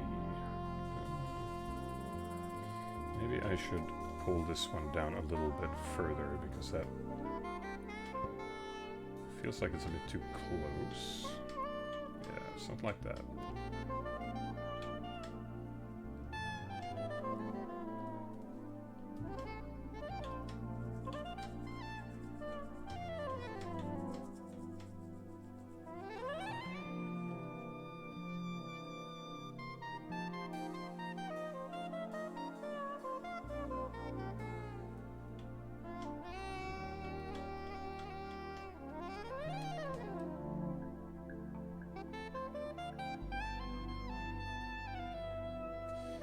Let's see. Sorry for the question. A long time ago, you suggested that pixel art is a slowly dying art form with few true experts left in the field. Do you feel that is still the case? How do we help it survive? That is a difficult question to answer right off the bat. It's frankly still the case because the truth is that there are very few people that take on education to specifically be pixel artists. Most artists that are pixel artists are multi-field trained generalists. So if you can't do something in pixel art, more than likely you'll just switch over to something else. And I mean, that makes sense. It would make more sense to know more than just one field. And it generally doesn't tend to help to specialize too much in one thing. Now, granted, there are new people that have emerged in recent years that are better at pixel art than what we had maybe a few years ago. The main difference is, what are people's motivations to keep teaching others to use pixel art? Generally, if you're talking in a very cynical way, that would be for monetary reasons. Like, you would want people to be able to have a job as a pixel artist just by itself. So, in that respect, that is difficult to do, because most companies will not hire a pixel artist as a pixel artist. They will likely just hire someone that can kind of imitate the style a little bit, whatever that style is. I mean, it is not a style, it is an entire art form, but most people treat it as if it's a style. So, in that respect, how do you then continue teaching people the core principles of pixel art as an art form and continue that legacy as something legitimate? And there is really only one answer that I can think of. Well, I suppose it could be two-sided, but we'll get more into that.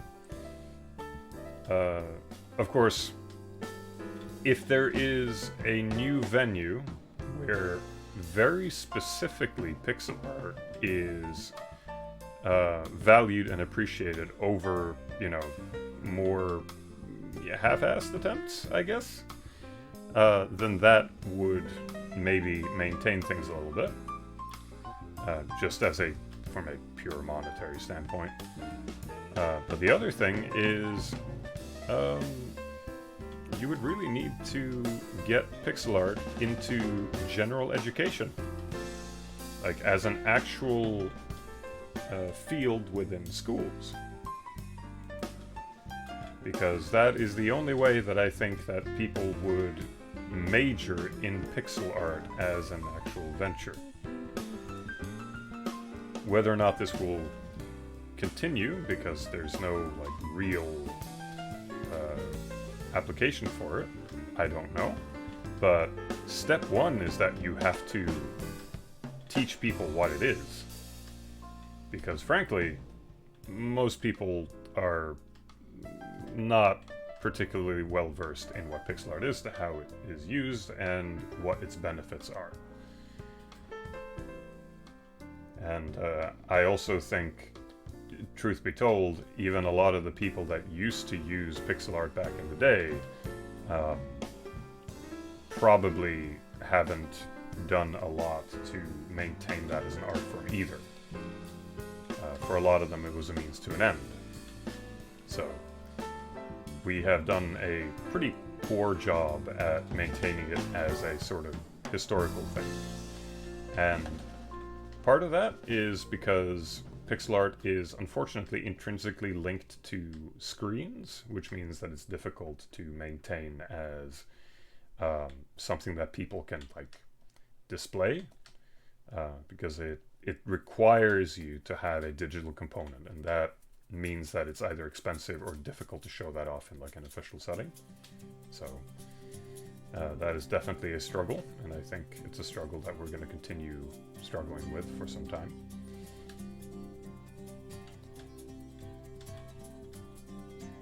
But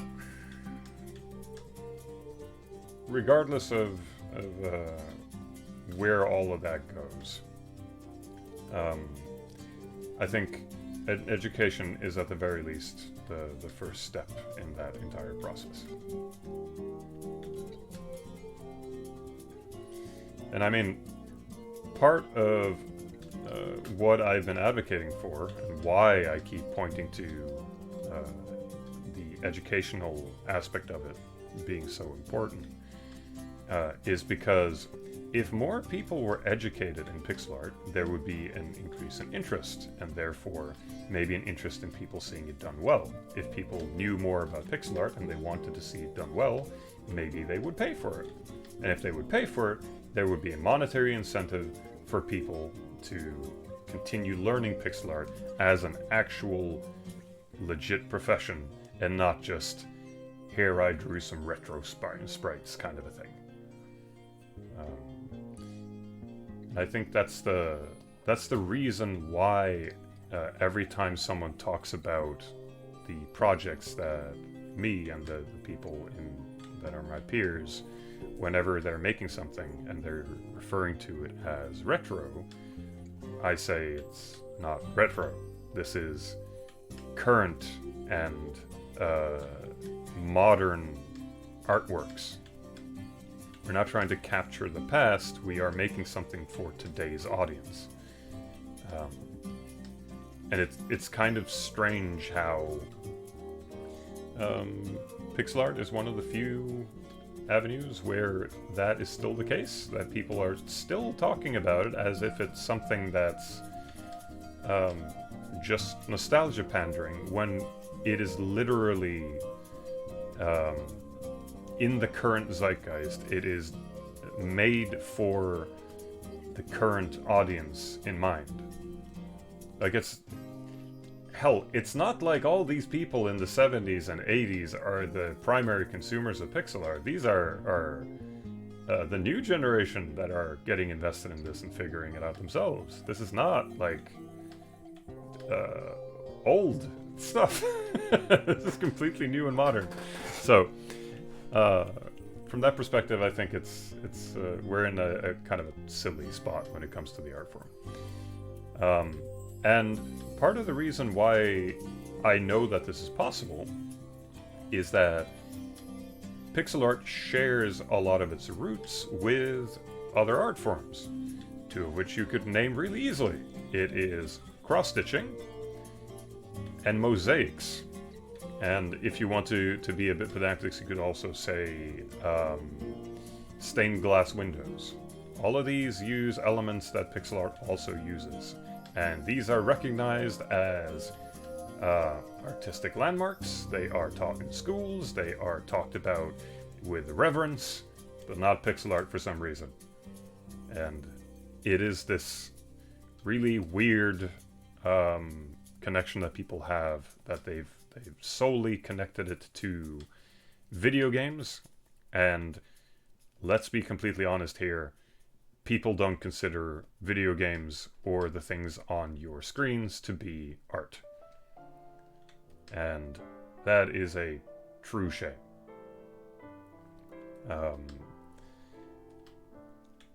Even as much as people like to scream about even as much as people like to scream about the way that games should be considered art and everything, they don't treat it as art. And they forget about it as soon as their favorite IP does not get as much attention as they would have liked it to. So there's a lot here, unfortunately. So we will we'll see how it goes. For now, I at least hope that institutions will start picking it up as something real that people want to talk about in seriousness. Oh, and we got a raid too. 9 people, holy crap. Well, I hope you like Foilage, because that's what we're doing today.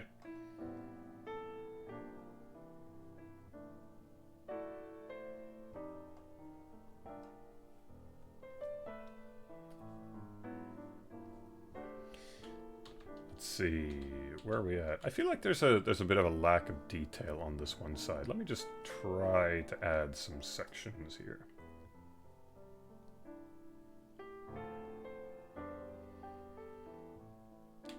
It looked so satisfying. I mean, it's like you can just eat it. Probably wouldn't be healthy, but hey! We can get some volunteers. Yeah, that looks a lot better. And then maybe, like, a little insinuation of foliage over here. There we go. Yeah, that works. Alright, alright.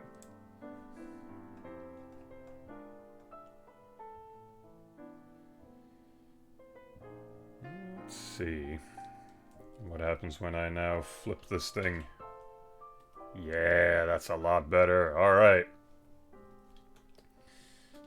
Well, yeah, Scuttle. What were you guys doing? Stream anything good?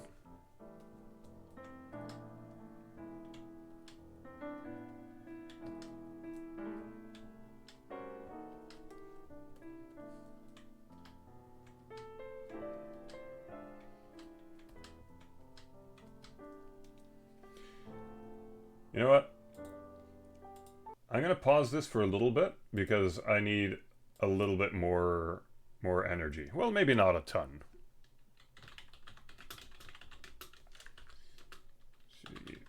Let's see. There we go.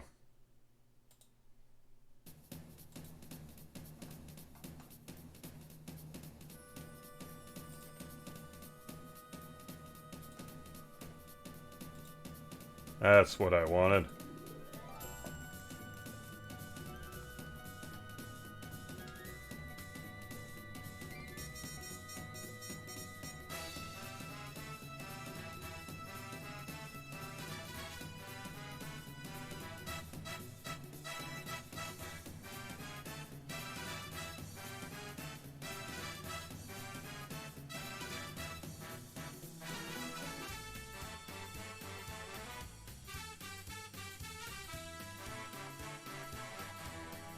It was my first stream back after my long break, so lots of chatting, and we worked on graphic designs.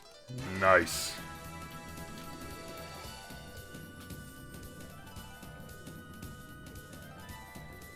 Designs for game ability specifically, alright. Is it specifically for a game, or is it more like a general practice kind of a thing?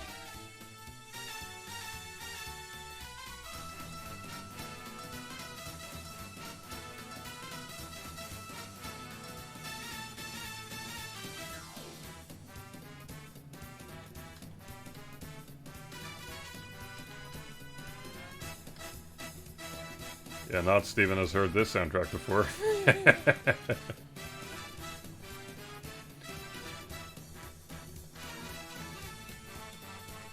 What a bizarre video game.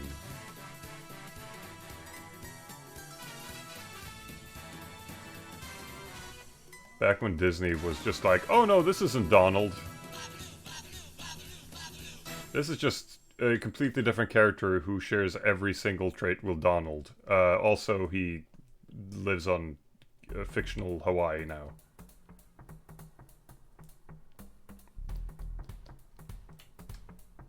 Why are you doing this? Well, you can't stop us. Okay.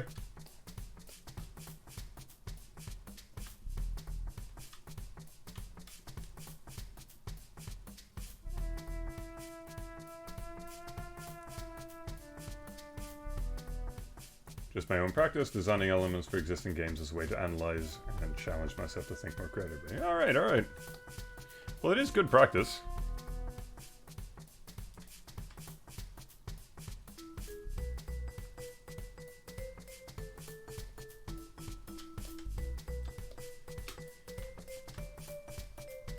Trying new things is one of those things that makes life worth living. I'm glad to hear that you're experimenting. Let's see. Feel like I like the blue up there, but I think I need to bring in a little bit more of the green, or else this will look a bit off. Like that. That'll tie it together. Get a through line.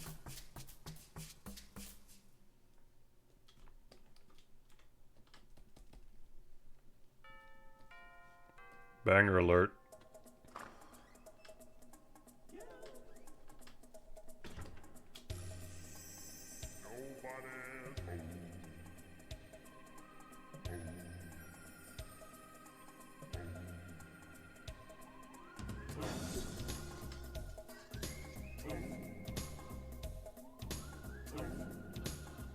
The fine leveling Maui Mallard is night and day between the Mega Drive and PC version and the SNES. Well, they did have quite a few differences. They were developed by different studios, even though they look very similar. I personally grew up with the PC version. I did try the SNES version. It felt very different. The one advantage that the SNES version has is their version of the track for the Flying Duckman, which I can't believe I said out loud, is actually really good. But it's one of the only original tracks that that studio got to make, that that they didn't just get dictated from the Disney studio. But it's very, very good.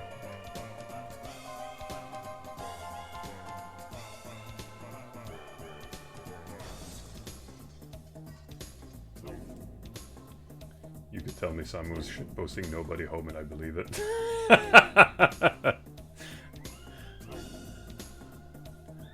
I can bet you that I'd be able to do a one-to-one recording of that. Shit, I should try that.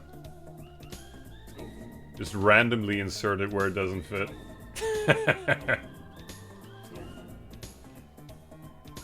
Donnie's home.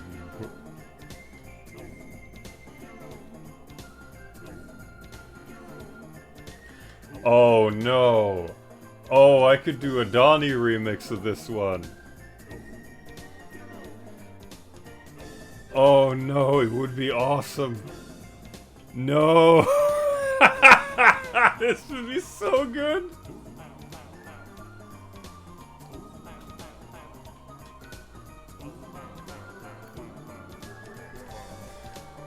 Oh no, I hear it now. Oh no.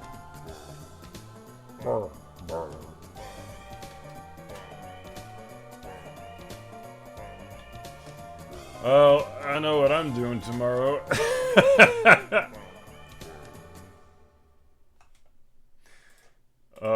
I need to just, I need to take that in for a second. Jeez.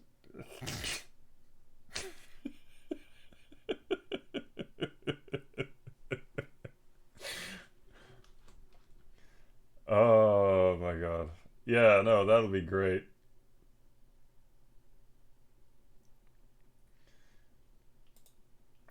Hold on. I just want to play the Flying Duckman theme because I really like it. Node Flying Duckman SNES OST. Is this the one? Yeah. I love this track.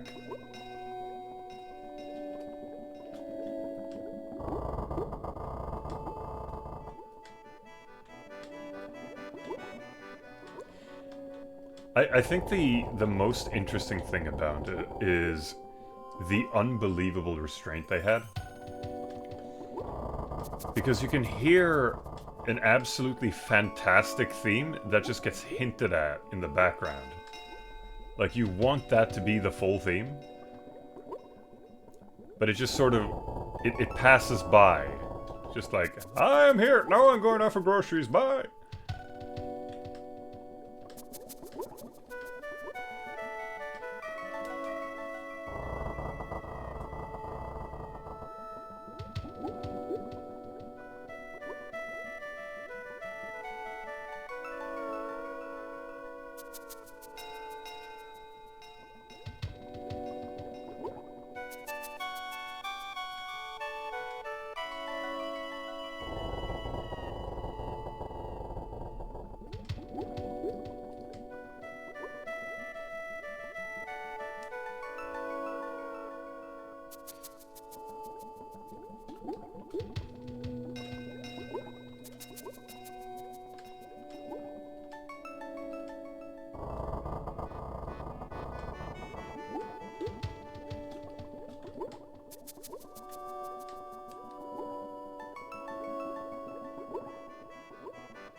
When games put the ambience into the OST.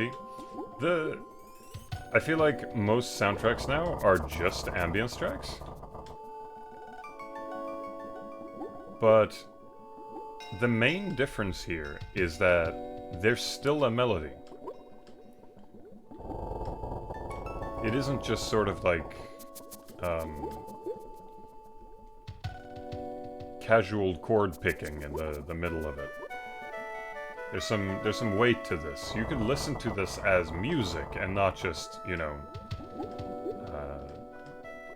supplemental tones to give brevity to a scene.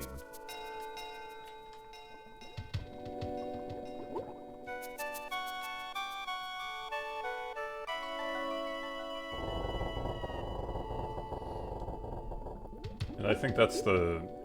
Like, I can't say that with 100% certainty because there are a lot of nuance in that. There's probably a ton of games that are just not on my radar, but at the very least, my experience in the past couple of years has been that the art of creating a proper melody has sort of mellowed out a little bit. More so, well, maybe not quite. More so that it's been standardized.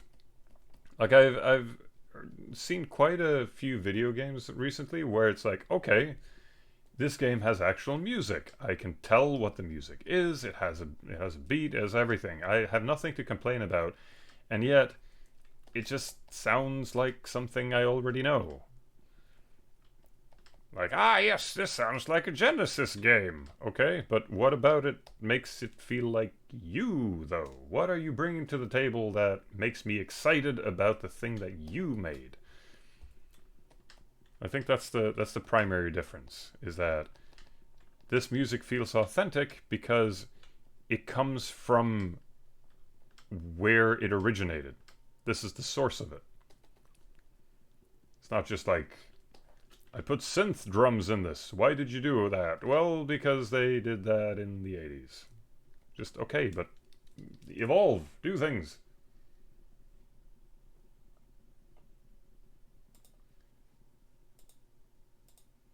Anyway, back to ducks.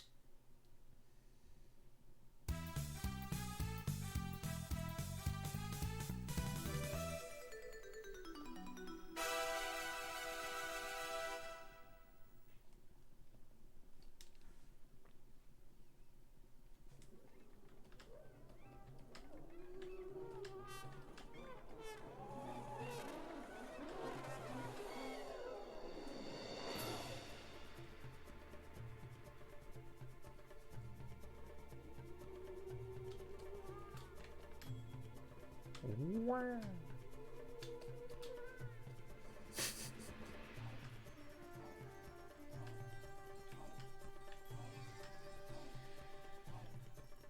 Alright.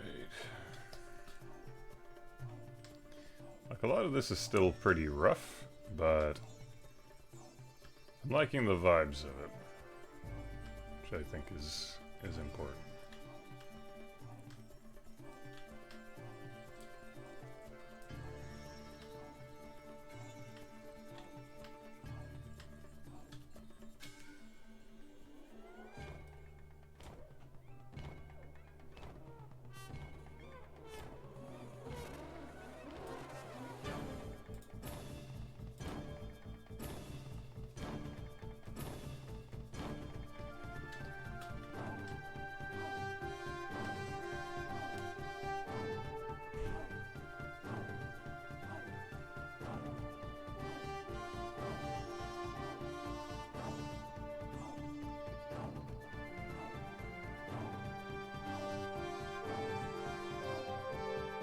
Currently working on some Genesis-style soundtrack. Sometimes I think people aim for a sound just for the sake of it rather than with any intent. Yeah, that's kind of the thing. I mean, it's not easy necessarily to copy someone else's feeling, and you do impart some of your own when you create things. But I feel like a lot of people get a little bit too caught up with using something as shorthand for it being good, rather than what are you, though? What are you trying to say? What is your message? Like, is the totality of what you are trying to share with your work just whatever someone else has already done? And I mean, to some extent you have to base it off of old work anyway, but I feel like it's such a defeatist attitude to sort of be like, well, everything's already done, so I can't put my own voice on it. Like, you at least have to try. But, I mean, it works.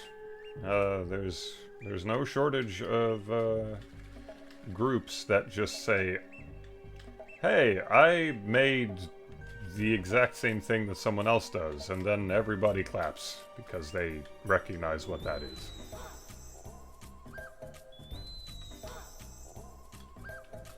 Not gonna say that that's the wrong way to do it, it's just not the way that I would do it, I guess.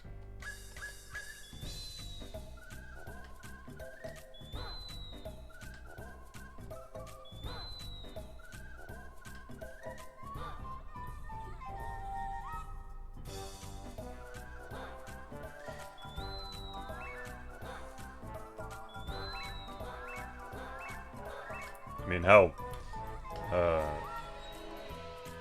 if I wanted to do what everyone else was doing, I wouldn't be making an entire cartoon series that uses NES palettes and widescreen pixel art. That's not going to do me any favors, I can tell you that.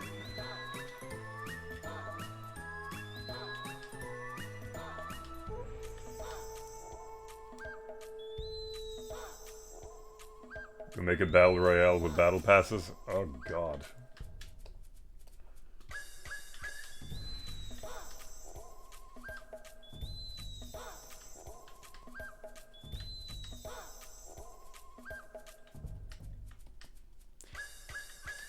You know, with all the major companies dying off now, kind of makes me wonder what the next, like,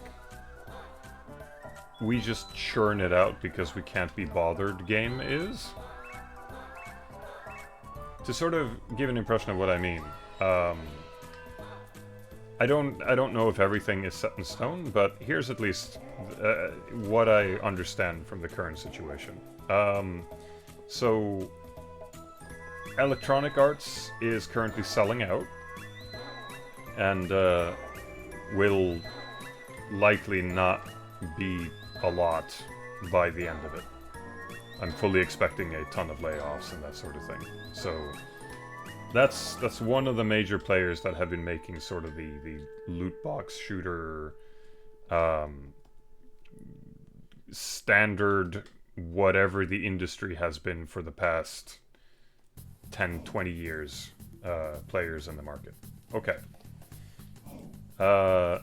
Ubisoft, another part of that whole thing, has split off its main IPs and sold those to Tencent, and the rest of the company is kind of left to, well, do whatever it's going to do. Don't know how that's going to work out. Might work out great, might not, I have no idea, but I'm expecting them to, at the very least, maybe reconsider their workforce. We'll see. At least if any indication of the past few years has been anything to go by, that might be where that's going.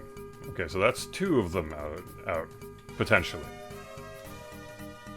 Then there's Activision, which is owned by Microsoft, who is already sort of throwing things to the wind after their massive purchase. And then you have all the sub-companies within that, which are largely the ones responsible for all of these, like, looter, shooter, battle royale type games. Now, there's still some that are going to be around, but they have been so standardized that it's almost like weird that they're not there anymore, or probably might not get the budget anymore to be made the way they used to.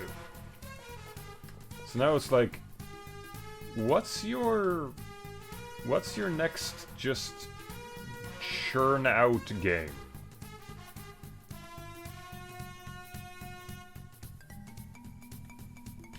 Because these studios have specialized in a very particular kind of thing. They don't make, you know, anime gacha games or that kind of thing. So there's this whole big hole in the market, potentially, where those people used to be.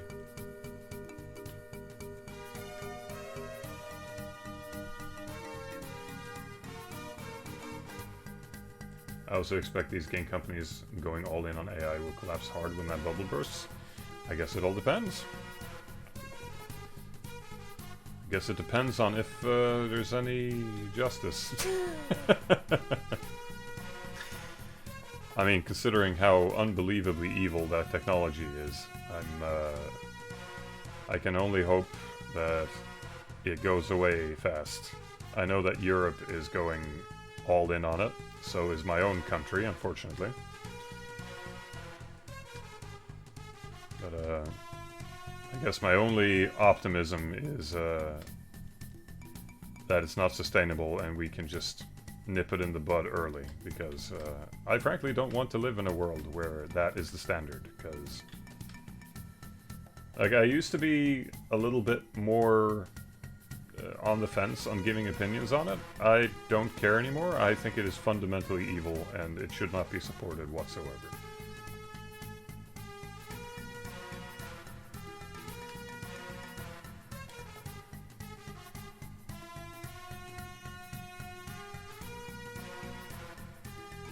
I want to see Raving Rabbids do shit post game about big anime gotchas. Oh my god.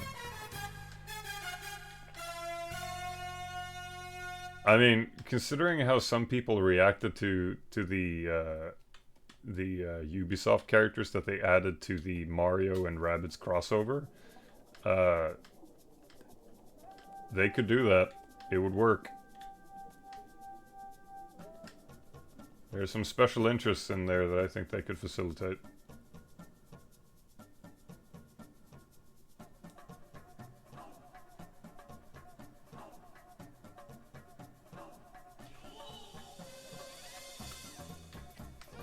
Was that the goth rabbit? I have no idea. I just saw people being weird and I was like, yeah, I'm dipping out of this conversation, not going anywhere near that.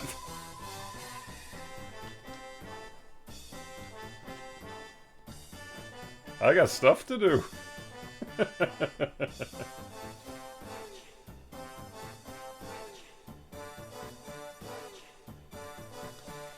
Do you think there's any case to be made for things like cancer research and other general benefit to humanity case studies, or are those pretty much all red herring arguments? Are you talking about for AI? In which case, yes.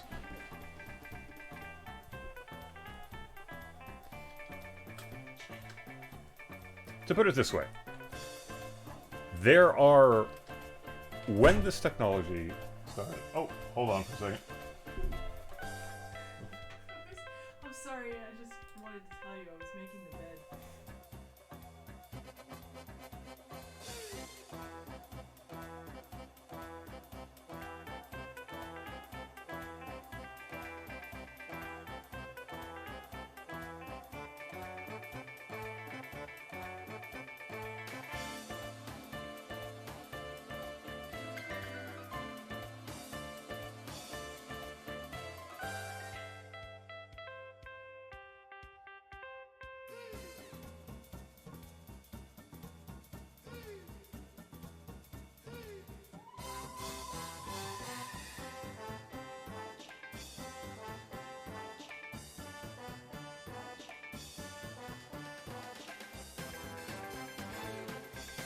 Alright, I'm back. Sorry about that. Julie was fixing some sheets and apparently the cat was underneath it and got flopped. Alright, what was I talking about? Oh yeah, red herring arguments about AI. Yeah, the short version is, when this technology started being developed, in the same way that Bitcoin was predicted to have a bunch of flaws that should be addressed and a bunch of legal issues that should be addressed, someone just took that and ran with it because that was the point. The point was that there were no rules for how this was supposed to be used, and that has been abused thoroughly. And in order for it to be profitable now, they have to rewrite copyright law, which I don't even have to explain how awful of an idea that is, and what a monumental impact it will have on everything just to keep these things running. Now, there are ways to run these models without, you know, the largest theft of content in human history, but they don't want to do that because they don't get to steal from people. So this whole thing about cancer research and things, you know what? You could do that if you put medical data into some kind of model that could read these things. Does it have to read the data from your personal information at the same time? Does it have to take the work of a shit ton of people that didn't get compensated for it? No, it doesn't. Does it have to have all this data that can then be used for malicious purposes in different governments? No, it doesn't. All of this stuff is just a waste of time to distract from the fact that this thing is fundamentally evil and should not be supported. It's like, oh, we could save cancer patients. Yeah, develop a technology that isn't evil then. Make it in a way that isn't destructive and isn't harmful. Do you have one of those? Good, use that.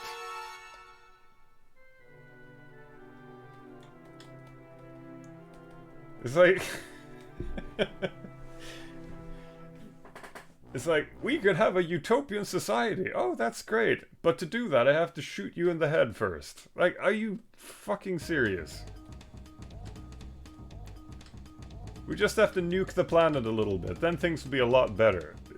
Oh, it's so stupid. Like, I'm way past done of making excuses or hypotheticals for this kind of stuff.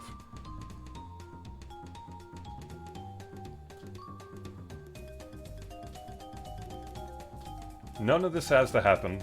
It's stupid. The people that are building it is evil and have clearly shown their hand of what they want to do with it. It's a waste of time. And if I see someone using it, or talking about it, or putting into their products, I think less of them and don't want to interact with them. That's it. Like, no more ambiguity on that stuff. I'm fucking tired of having this discussion.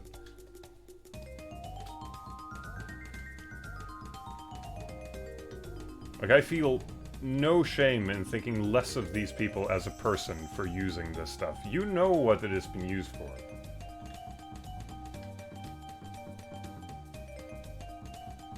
Not to mention, it's the easiest freaking thing in the world to just not use.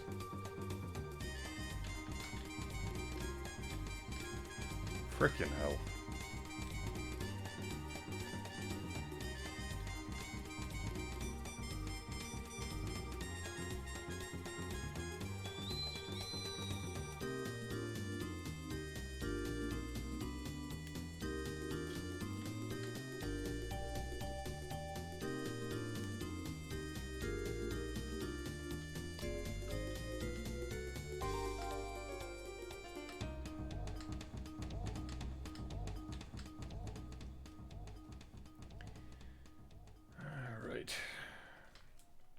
Well, that was a segue.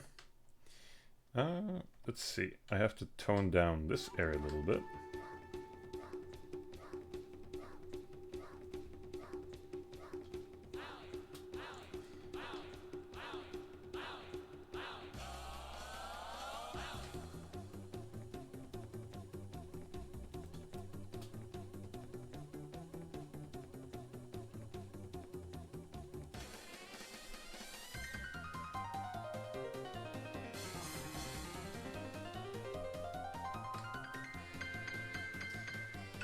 Let's see here.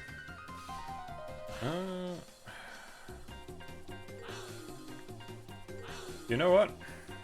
I think maybe it's time that I take a break here, because I have been going for roughly 4 hours. And I think it might be a good time to sort of wind down. I have maybe an hour left of the day over here, and I prefer not to just end the stream and immediately zonk out, so I think probably I'll do that. Just trying to see if there's any glaring bits here that I need to look at next time. And it is pretty straightforward, honestly.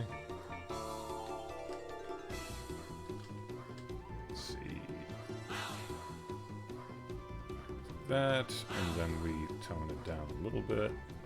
There.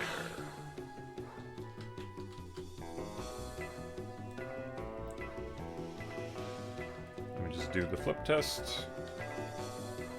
Yeah, it's not bad. It's not bad. Alright. Hitting the save on that. And I think we can call that a stream.